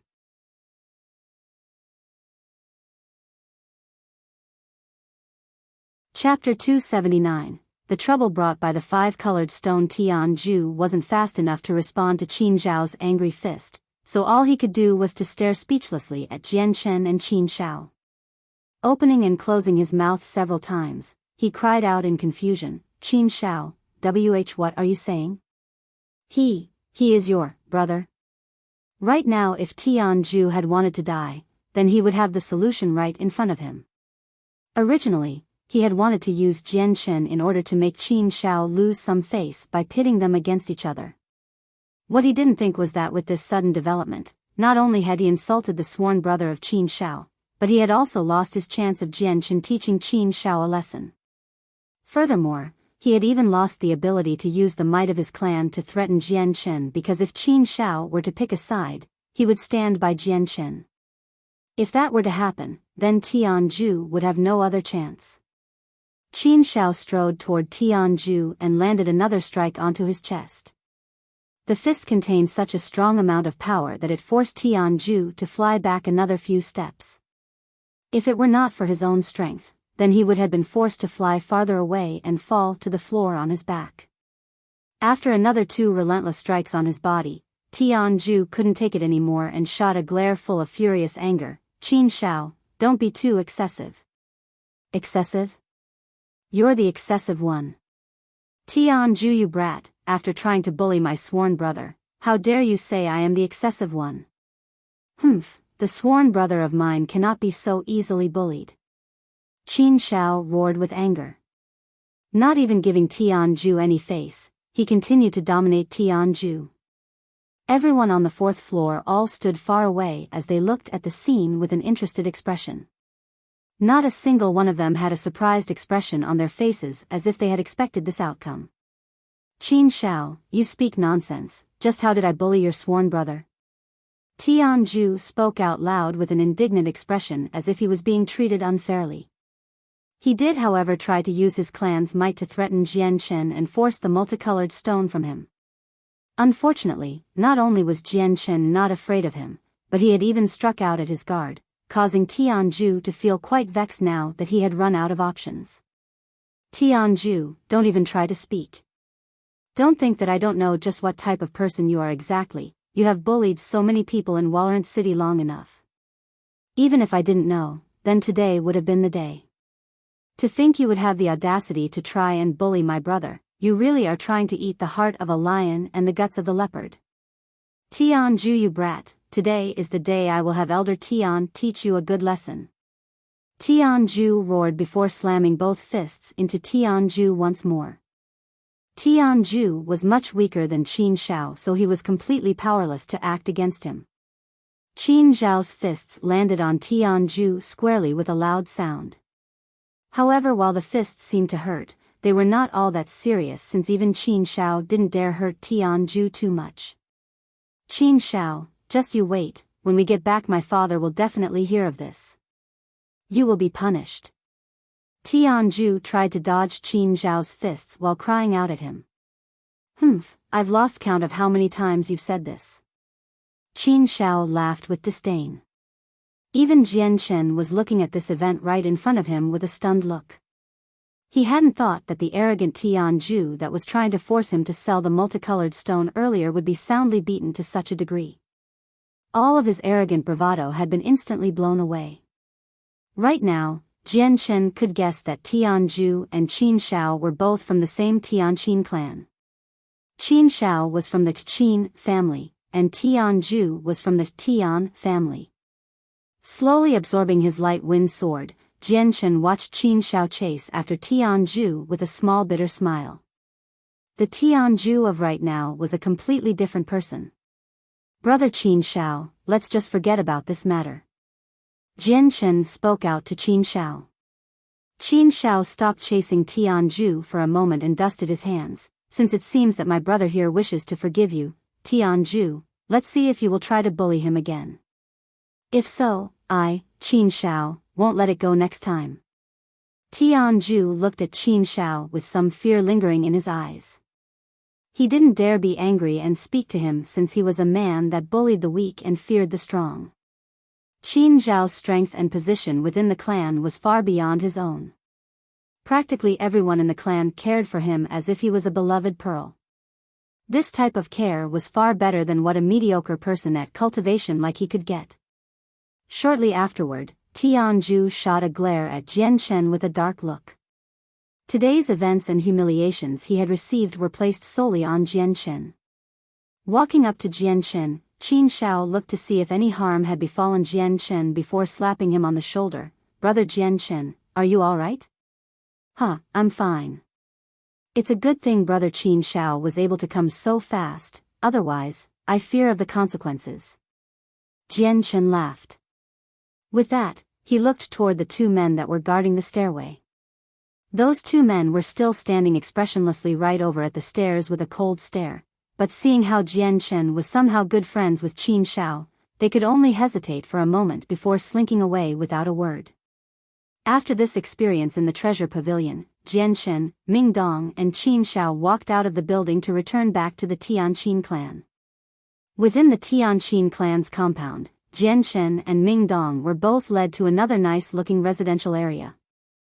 This time Qin Zhao's compound was even closer to them than before. When Jianchen entered his own room, he closed the doors and the windows so that all of the light in the room grew dim. Sitting on his bed, Jianchen took out the multicolored stone that he had bought while at the treasure pavilion from his space belt. The moment the multicolored stone appeared in his hand, the sword spirits within his dantian began to shake once more, sending a happy feeling telepathically to Jianchen's mind. At the same time, the multicolored stone began to emit a rich light that filled the room. Immediately, the dusky room was basked in a multicolored light that penetrated through the cracks in the wall and escaped outward. Jianchen himself was basked in the glow that was a variety of colors from the stone. The patrolmen that were guarding the area nearby could only see the sudden spectrum of light that shot out from Jianchen's room. With a surprised cry, the captain of the guards immediately ordered, "Quick, go and inform the patriarch," sending a guard away to quickly make the report. Within the room, Jianchen continued to bathe in the light. His spirit was feeling extremely happy now and he could feel it expanding to an even larger amount more than ever before. Furthermore, what had truly shocked him even more was that a mental image began to appear clearly in his mind. This sight that appeared in his mind was somehow the entire outside area around his room. It appeared like a wall scroll within his mind and Jianchen could somehow see a single speck that was an ant crawl on the ground. Just what is happening? How powerful and mysterious is this multicolored stone? Jianchen cried out in shock. Suddenly, the sword spirits within his dantian shook once more as an azure and violet glow of light appeared outside of his body. In a flash, they enveloped the multicolored stone before disappearing back into his body so that both the light of the multicolored stone and the azure and violet glow disappeared. With the disappearance of the multicolored stone, the light from the stone disappeared from the world as well before entering into the world inside Jianchen's mind through a mysterious manner. Even the image of the outside world he was seeing had disappeared. When Jianchen saw the empty spot on his palm, his face immediately went blank as he cried out, "Where's the stone?" Right now was the exact moment that Jianchen had realized the multicolored stone was nowhere to be found. Jianchen began to feel worry in his heart. The multicolored stone was a rare treasure which could increase one's spirit. If it were to disappear without a trace, then that would be a heavy blow to him. Anyone that were to just receive such a rare treasure, one that could be used to improve themselves, would surely not be able to take it if it were to disappear without a trace. A flash of light went off in his mind as he realized something and sighed in relief. The multicolored stone didn't disappear without a trace, it had just been brought into his dantian and was being enveloped by the sword spirits. Dong dong dong. Suddenly, the door to his room began to shake, causing Jianchen to immediately grow serious. He knew that the light from the multicolored stone had been discovered. Bang! A large sound rang out. Seeing that Jianchen wasn't going to open the door, the men outside kicked it down and began to pile in, filling up the room. Among this group was a single elder with a lively look to his face. There was a long beard that grew under his chin, and behind the elder, there were several other middle-aged men that all seemed quite extraordinary. With just one look Jianchen could tell that the elder standing in front of him held a very high position within the clan. The elder smiled as he looked at Jianchen. "I've heard that Qin Shao had made a good friend yesterday. Little brother, I presume that person would be you." Slowly getting off the bed, Jianchen looked at the broken remains of the door for a moment before cupping his hands in respect. "This one is named Jianchen. I am honored to greet the elder." With another smile, the elder looked around the room, but there was nothing of value to be seen. "Little brother, I just saw a strange spectrum of light come out from here not too long ago. what sort of treasure might be the cause of it? I am quite interested in what caused that effect. Would it be possible for this old man see? He asked.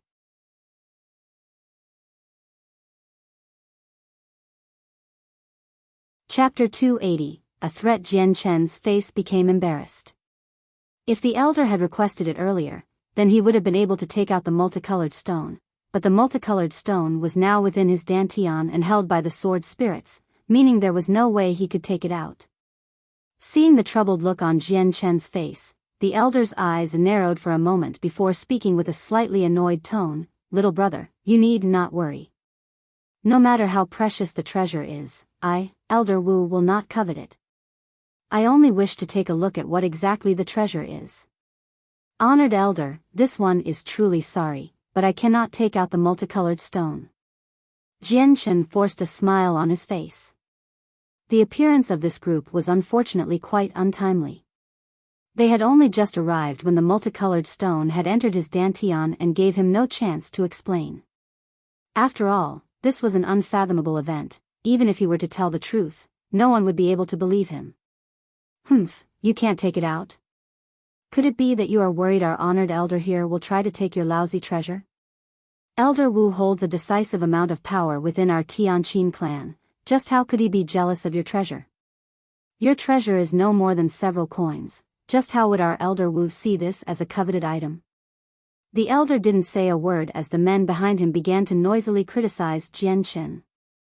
Jian Chen's expression darkened for a moment before cupping his hands. Elder Wu, this one doesn't wish to hide the treasure from the honored elder, but because there has been an unexpected change, I cannot show it. Jian Chen spoke evenly with just the tiniest amount of frost lying underneath. If the other side persisted on trying to press him, then he wouldn't give them face. Don't be saying your empty words here, just hurry up and bring out the item for our Elder Wu. With his status in the clan, just what would he gain from wanting your item? A youth spoke out icily toward Jian Chen. Get out of the way, let me through. At this moment, a roar came out from behind, causing everyone to turn. A sturdy-looking youth came running through the crowd into the room, and the moment everyone saw him, they all began to move out of the way as they cupped their hands together and said, "My lord." The person that was rushing over was Qin Shao. Nephew Shao, just what brings you here? Seeing the youth, Elder Wu had a smile on his face as he asked him the question with a gentle tone. Qin Shao had a considerable amount of influence within his clan, and even though Elder Wu himself had a strong amount of sway in the clan, he still didn't dare to be too excessive with him. Qin Shao shot a glance at Elder Wu and spoke with a stiff tone. Elder Wu, I should be the one asking you that question. This is the home of my sworn brother, Jian Chen. Just what is a large group doing here? With that, he looked at the group behind Elder Wu and commanded angrily, everyone here should leave immediately. Each one of the men behind Elder Wu looked at each other, unsure of what to do. It was only when Elder Wu shot them a cold glare that they all stood where they were. Seeing this, Qin Shao had a furious look on his face. Just as he was about to give the command once more, a dignified-sounding voice suddenly called out from outside the house. I want everyone out here, now. After hearing this loud and dignified voice, everyone's heart leaped into their throats. Although they didn't see who the person was, each one of them was extremely familiar with that voice to know that it belonged to the patriarch of Tianqin clan. We greet the patriarch. We greet the patriarch. The group outside began to call out to the patriarch respectfully before obediently walking out of the room. With the words of the patriarch, not a single person would dare to remain inside the room. The white-robed patriarch had a few middle-aged men standing behind him quietly as they entered the room. This one greets the patriarch. Elder Wu spoke respectfully. Father, you've finally come. Elder Wu and his group of unruly men have barged into the room of Brother Jian Chen's without a purpose. If news of this were to be spread out, then just how would our Tianqin clan have the face to have any more guests? Qin Shao spoke with dissatisfaction. The patriarch looked at Elder Wu and spoke calmly. Elder Wu, this little brother is currently the guest of our Tianqin clan. You barging into his residency is not an acceptable behavior. If the city were to hear about this, then what face will our Tianqin clan have? Hurry up and apologize to Brother Jianchen. Elder Wu's face grew troubled as he looked at the patriarch with disbelief. He truly didn't understand as an honored elder that he was, just why did he need to apologize to the younger generation? There was conflict in his heart, although he did not dare to disobey the patriarch's order, he could only give an unwilling apology to Jianchen. Little brother, I've only heard from my guards that a bright amount of light had emanated from your room, so I came by to see what just happened. The patriarch gave a small smile to Jianchen, his voice was rather kind, and did not carry around the arrogant voice of a leader of the clan. There was a forced smile on Jianchen's face. What a disaster this multicolored stone had brought. Just when he had bought the stone from the treasure pavilion, he had already came across trouble. It was fortunate that Qin Shao had come at that moment, or else the situation would have grown dire. As for this time, it was fortunate that even the patriarch of the clan had came by. Patriarch Qin, this one recently went to the treasure pavilion and bought a strange stone. The multicolored light that the guards saw came from that very stone. Jianchen explained. Oh. Is there such a stone like that? The patriarch spoke with interest before looking at Jianchen. Little brother, I don't know what type of stone could have such a mysterious multicolored light like that. Would it be possible for me to see what the stone is? He said with some eagerness. Patriarch Qin, that stone has somehow entered my body, so I am unable to take it out. Jianchen spoke with a helpless look. What, it's inside your body? The patriarch cried out in shock and a little disbelief. It would seem that this stone is a supreme treasure. I've seen from records of the ancient past that say there are a few supreme treasures that are capable of being absorbed into one's body. The effects from that are quite magical. A white-haired elder exclaimed from behind the patriarch. Supreme treasure? Elder Zhua, just how strong is a supreme treasure? Turning toward the elder, he consulted the elder for clarification. The elder shook his head. Patriarch, any ancient records that have information regarding supreme treasures are exceedingly rare. Even I only know bits and pieces of it. Hearing that, the patriarch had a disappointed look on his face as he looked at Jianchen without a word. With a small sigh, he said, Little brother, seeing how you were able to come across such a treasure, then that must be in your destiny. Remember, while you are guilt-free of any crime, others will be envious of it. I've heard that while in the treasure pavilion, many people were after your treasure. So you must be careful or else someone will try to steal it away from you. This one thanks the patriarch for his warning. Jianchen replied respectfully. With that, the patriarch and his men all left the area without a single word more about the multicolored stone. Brother Jianchen, with such a precious gem on you, you must take care of yourself. While no one would dare openly try to steal it from you in Warrant City, the moment you leave the city it will be a completely different matter. I cannot say for certain you will be safe from any person wishing for the treasure. Qin Shao said seriously. After that, even Qin Shao left the room. Ming Dong had came by some time before to investigate just what had happened, and after making sure that everything was all right, he too returned to his room to continue cultivating. After some men from the Tianqin clan came by to restore the broken door, Jianchen closed the door once more and began to cultivate earnestly. Before the gathering of the mercenaries, he had to increase his strength as much as possible. In a flash, day turned to night. Late at night in the middle of the darkness, Jianchen continued to absorb the energy from the monster cores into his body. Creak. The sound of Jianchen's door opening could be heard. Following that quiet sound, a dark figure could be seen walking in. Slowly opening his eyes, Jianchen looked at the dark figure calmly. For sire to visit me in the night, just what business might you have with me? Although Jianchen was in the middle of cultivating, he was always on constant vigilance, monitoring his surroundings. So when this person entered his room, he could tell. Despite there not being a single candle light, the figure was able to walk to the table and sit down without a single problem. Then, the sound of an elderly voice could be heard. Jianchen, I will be straight to the point with you. I wish to buy your multicolored stone. Just how much will it take for you to sell it? Jianchen laughed. So it is Elder Wu. However, you have come to be disappointed tonight, Elder Wu. I've already said in the day, the multicolored stone has already entered my body and is out of my control. Humph, don't quibble around with me, Jian Chen. Do you really think that I will believe your cock and bull story? I don't wish to mince words with you, that multicolored stone will only bring you trouble, and sooner or later, it will spell out your end. Are you going to sell it or not? Elder Wu had begun to lose his patience. Jian Chen's face grew dark at Elder Wu's words. Now that he was saying such words, Jian Chen no longer felt the need to be courteous to him. With a cold tone, "It's not for sale."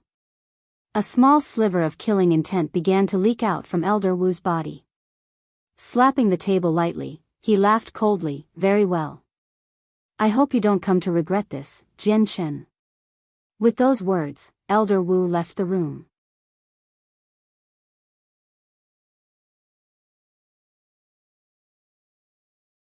Chapter 281, Legend of the Saint of the Guqin. The heavenly enchantress. Following that, Jian Chen rarely ventured out of his room and continued to cultivate. He could rarely be seen by the other members and would only occasionally spar with Qin Shao. He was always constantly reminded of Elder Wu, who hadn't come to bother him anymore. It was almost as if he had disappeared from the Tianqin clan and was no longer seen by Jian Chen. This pattern continued for a month. With the assistance of the monster cores, Jian Chen was able to make a breakthrough to become a peak Great Saint Master. After, Jian Chen had spent another large amount of time to stabilize his newfound power and to eliminate any of the hidden dangers brought by the monster cores in his body. After all that was done, he continued to cultivate with the monster cores once more. Soon, another half-month had passed. News of the multicolored stone had already lost its interest in the Tianqin clan since everyone had already forgotten about it. Similarly, Ming Dong hadn't been idle and followed Jian Chen's lead by shutting himself in his room and earnestly cultivated his own strength with the help of a monster core. 10 days later in the morning, Jian Chen finally opened the door to his room and walked out. Looking at the nearby room of Ming Dong, Jian Chen could detect even behind the closed door a small and obscure fluctuation of energy. Ming Dong was still cultivating at this moment. Slowly taking in a deep breath of the morning air, Jian Chen muttered, "We've been here for 2 months now. Not too long from now, the Tianqin clan will surely send men to Mercenary City." Looking at Qin Zhao's residence some distance away, Jian Chen hesitated for a moment before finally deciding to walk over. The definite time for when this would happen needed to be verified by Qin Zhao. Just as Jian Chen was about to enter the isolated compound of Qin Zhao, a guard standing by the gates blocked him. "Fellow brother, is Qin Zhao currently inside?" Jian Chen cupped his hands respectfully. "The young lord went to the training grounds earlier. He is no longer inside his compound," the guard replied. Afterward, Jian Chen headed for the training grounds.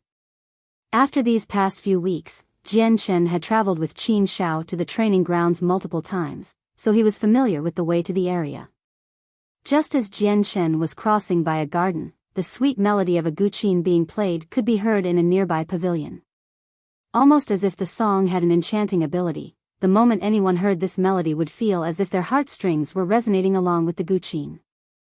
He could only see a woman wearing a white-colored pao robe with her back facing Jian Chen in the pavilion. Her jade-white fingers could be seen dancing along the strings of the guqin as the sweet melodies rang throughout the area. Walking toward the pavilion, Jian Chen quickly approached the back of the white-robed woman. Her black hair hung behind her shoulders down to her back. A white veil covered her face so that Jian Chen couldn't see her appearance. The part of the woman's face that could be seen could only be described as quite heavenly, almost devastatingly beautiful. The woman playing the guqin was the second sister of the Tianqin clan. In a flash, she finished playing the ballad and turned to look at Jian Chen. "Does my lord enjoy the sound of the guqin as well?" The second sister was fairly nice sounding, capable of being as enchanting as a skylark so that anyone who listened to her would be enchanted. If one wasn't strong enough, then they would go mad after hearing her voice. With a light smile, Jian Chen replied, "The second sister's ability with the guqin is quite amazing. Although I do not understand how the guqin works, I still found myself attracted by its song. Smiling sweetly, she spoke with a gentle voice, I thank the Lord for his praise. Jianchen continued to smile at her. Second sister's skill at the guqin has already reached the realm of perfection and befits the song of an immortal. This one truly admires your skill, and couldn't help feel my own heart be moved. I am quite fond of the four arts and studied them studiously when I was young, but I am still far from the realm of perfection. While the sounds of my guqin are quite beautiful, it was mostly because of the guqin itself.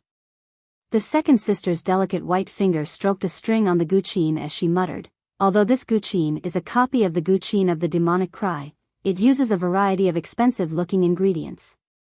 Even then, the inside of this holy guqin contains the saint force of the heavenly enchantress, so the music that comes out of this instrument can move people's soul so much that it could absorb it. Saint of the guqin? Heavenly enchantress? Jianchen asked with confusion. Second sister, just who is this heavenly enchantress of the guqin supposed to be? The second sister of the Tianqin clan looked at Jianchen with a strange look before relief filled her face. A look of worship was on her face as she spoke. Since Lord Jianchen came from a kingdom far away from here, it is natural to not know about the saint of the guqin, the heavenly enchantress. In this kingdom, she is a well-known figure who wields the guqin of the demonic cry to a terrifying degree that even the experts of the continent will be affected. The heavenly enchantress uses her guqin as her weapon in a way that cannot be defended against. Not many can last long under her guqin, and when she uses it, she can cause those affected by the music to become lost in an illusion.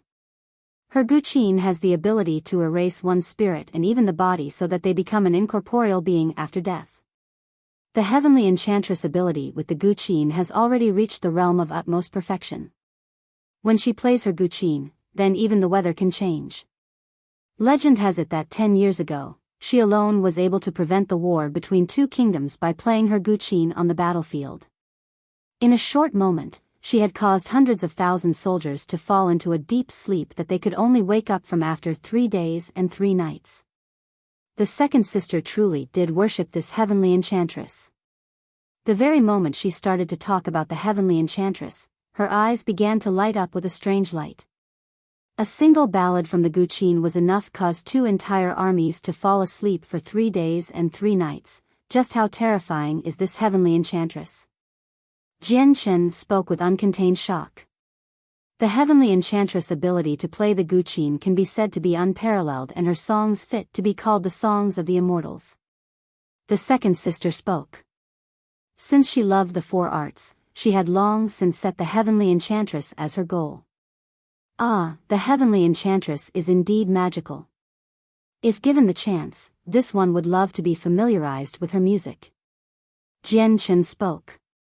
The heavenly enchantress is already a saint. She is not an easy-to-see person. The second sister looked at Jianchen with a curious look. Lord Jianchen, I've heard that you wish to join the gathering of the mercenaries? Jianchen sat down on a nearby stool and replied, correct. I have decided to participate in the next gathering of the mercenaries. I've never seen the gathering of the mercenaries myself, but I have heard that it is quite perilous. Rumors have it that the chances of a man surviving is about 10%. Even an Earth Saint Master is not guaranteed to survive there. Lord Jianchen must take care of himself. The second sister spoke gently. I thank the second sister for her advice. I will take care of myself. After talking with the second sister for a while, Jianchen left the pavilion to continue toward the training grounds. The training grounds of the Tianqin clan was an elevated platform that was 200 feet long. The moment Jianchen arrived, he could see Qin Shao just jumping off from the platform while 5 guard captains were all laying on the ground with pale faces. Taking a towel offered to him by a guard, Qin Shao wiped off his sweat before laughing at Jianchen. Brother Jianchen, what brings you here? Did you want to spar with me? Jianchen smiled back at Qin Shao before replying, Brother Qin Shao, I just wished to come and ask when we will be heading for Mercenary City. Don't worry. There is no rush.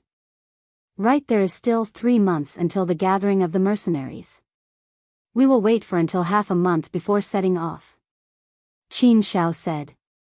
Hearing this, Jianchen had some hesitation. Brother Qin Shao. I have to leave for a small moment of time, but I will be back by then. Jian Chen's strength had already reached the peak Great Saint Master realm, and the gathering of the mercenaries will surely have plenty of talented geniuses at the Earth Saint Master level. So before the gathering of the mercenaries, Jian Chen wanted to cultivate until he could make the breakthrough to become an Earth Saint Master. This way, the gathering of the mercenaries would be an even easier event to win. Qin Shao didn't ask what Jian Chen was up to, instead, he had only warned Jian Chen not to miss the date. Thus, Jian Chen left the Tianqin clan by himself on a magical beast out of Walorant City. Jian Chen has left the clan compound possibly to head to a faraway place. Go and report that to Elder Wu. A guard standing by the gate spoke to the other as they watched Jian Chen leave the compound. Within a separated courtyard, Elder Wu and another man around the same age as him sat together at the same table. Elder Wu, your loyal servant has some news to report. Suddenly, a guard ran into the courtyard straight toward Elder Wu. Hearing this, the elder's eyes narrowed as he looked at the guard with an annoyed look. Don't you know that it is prohibited to disturb me as I play chess with another? The elder spoke with anger. Elder Wu, this was a command that you personally instructed for us to do of the highest priority. No matter what time, you said for us to report it straight away. The guard spoke. At this, the elder's heart skipped a beat as he called out to the guard, you may come in, allowing the guard to enter into the inner courtyard. Old man Wu, just what could be so important? Could it not wait for our chess game to be finished? The elder by Elder Wu's side asked. Elder He, I have some pressing matters to attend to, the chess game will have to wait. Elder Wu spoke without turning to look as he followed the guard out. As he exited the courtyard, Elder Wu turned to look at the guard. Without even needing to be asked, the guard immediately replied, Elder Wu, Jian Chen just left the compounds headed toward the outside city area. Elder Wu's eyes began to shine. What direction is he headed in? The eastern city gates.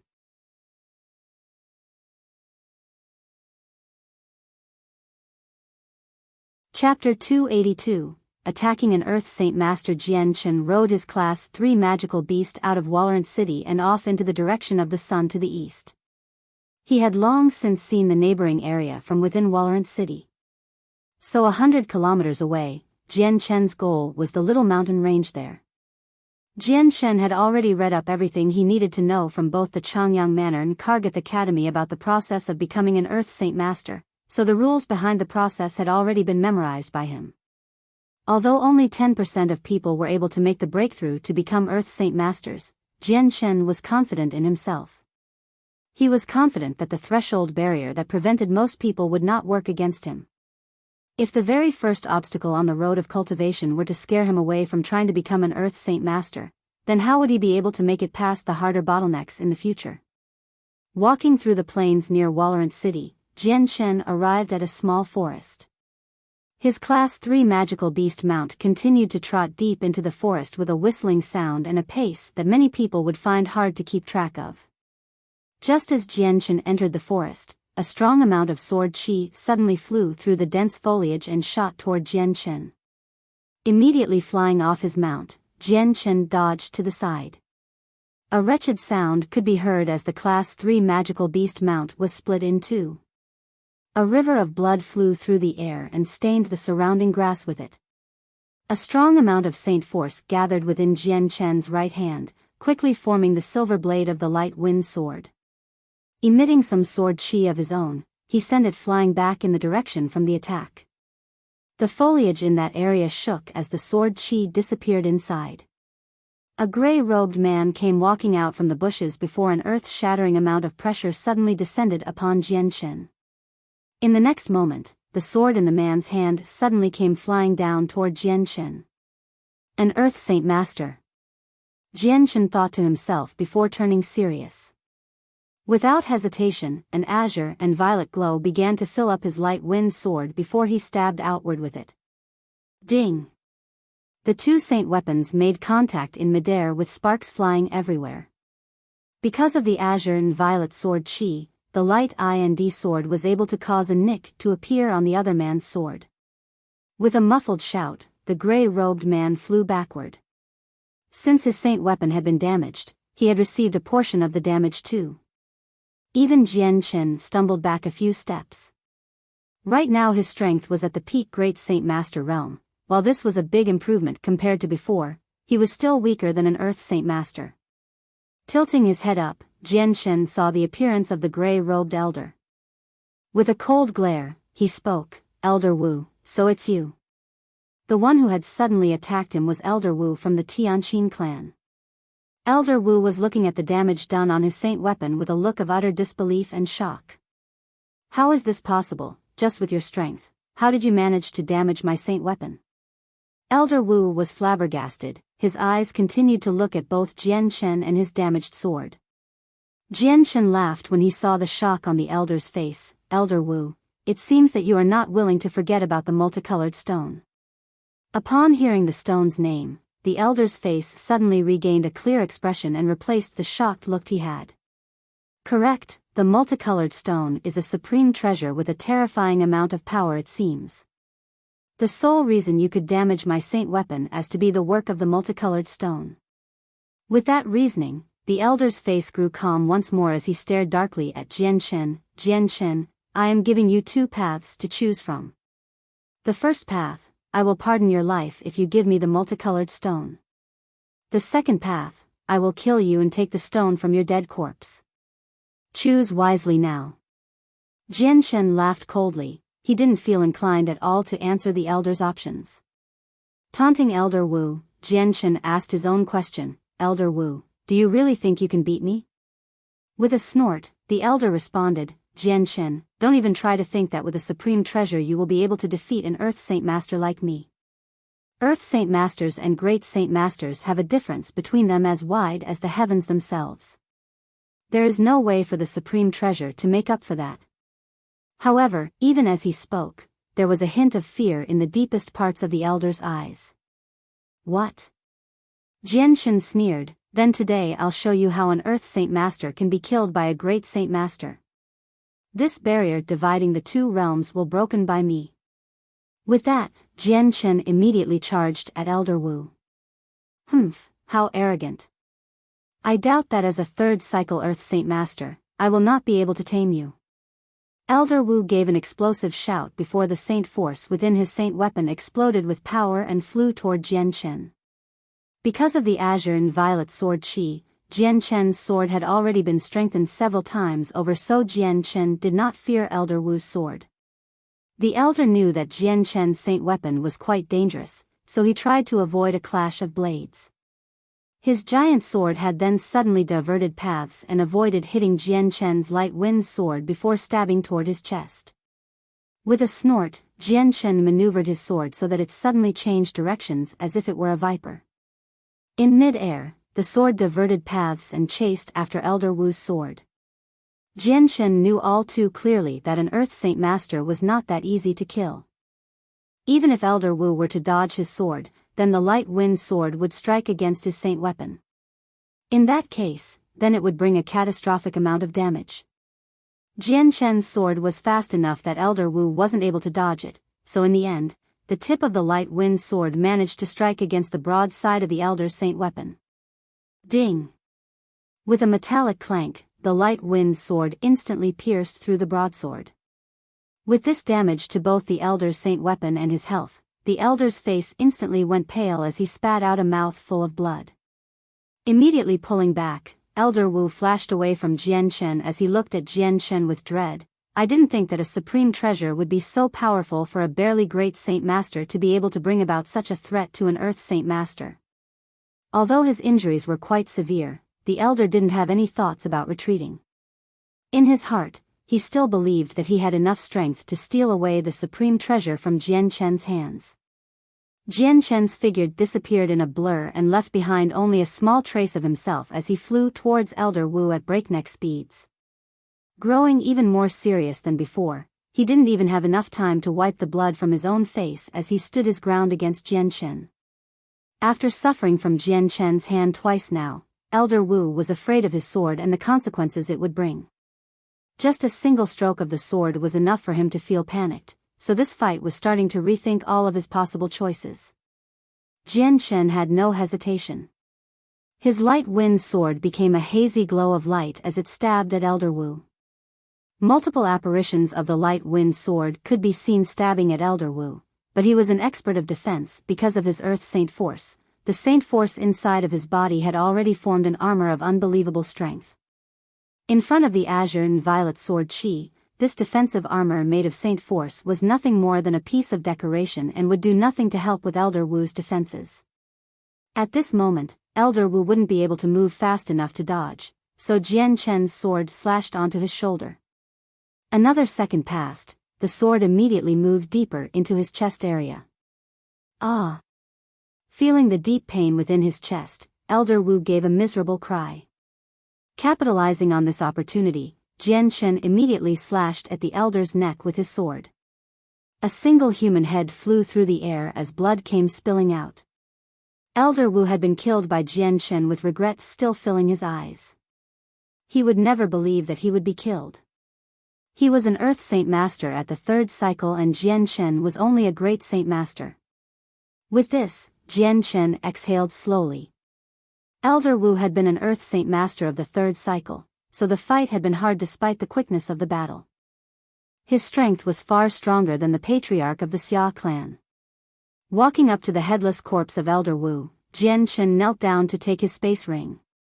With some hesitation, he finally decided to bury the body of the elder. Walorant City was close to the forest, so if the elder's body were to be discovered, then the Tianqin clan would come and investigate. By this point, it would become a huge headache for Jian Chen. Once Elder Wu's body was properly buried, Jian Chen tidied up the battlefield and hid all of the damage that his fight had caused before finally leaving the area. 4 hours later, Jian Chen arrived at the mountain range. Finally sitting down on a huge rock, he began to calm his heart for a moment. Then, taking out 2 more Class 4 monster cores, Jian Chen began to cultivate. This mountain range didn't have a single magical beast in sight. Even the wild animals were rare to see along with any humans. Thus, Jian Chen could cultivate in peace. The energy within the monster cores began to flow into Jian Chen's body as he tried to filter out the berserk element within them. Almost as if by some magical force, the energy began to assimilate into his body and then flowed into the azure and violet sword spirits. As the energy continuously flowed into Jian Chen's dantian for his light wind sword to absorb, the sword began to glow with a stronger light with each passing second. The procedure to making the breakthrough from a great Saint Master to an Earth Saint Master had already been documented and memorized by Jian Chen, so he could allow this part of the cultivation to proceed with ease. Making a breakthrough from a great Saint Master to an Earth Saint Master was a transformation of quality. A monumental amount of energy was required so that the Saint weapon would absorb far too much energy than it could contain. Then, the Saint weapon would explode into multiple fragments that would stay within one's body temporarily. Before the fragments disappeared, a large amount of energy would be needed to refine the fragments once more. The fragments would be reinforced and changed. In the end, they would be combined together once more. The Saint weapon would be condensed into a new version, thus transforming the Saint weapon as a whole. You're tuning in to the Biyao's Wuxia Chronicles YouTube channel. Don't forget to subscribe and join us on this journey to catch the most captivating stories.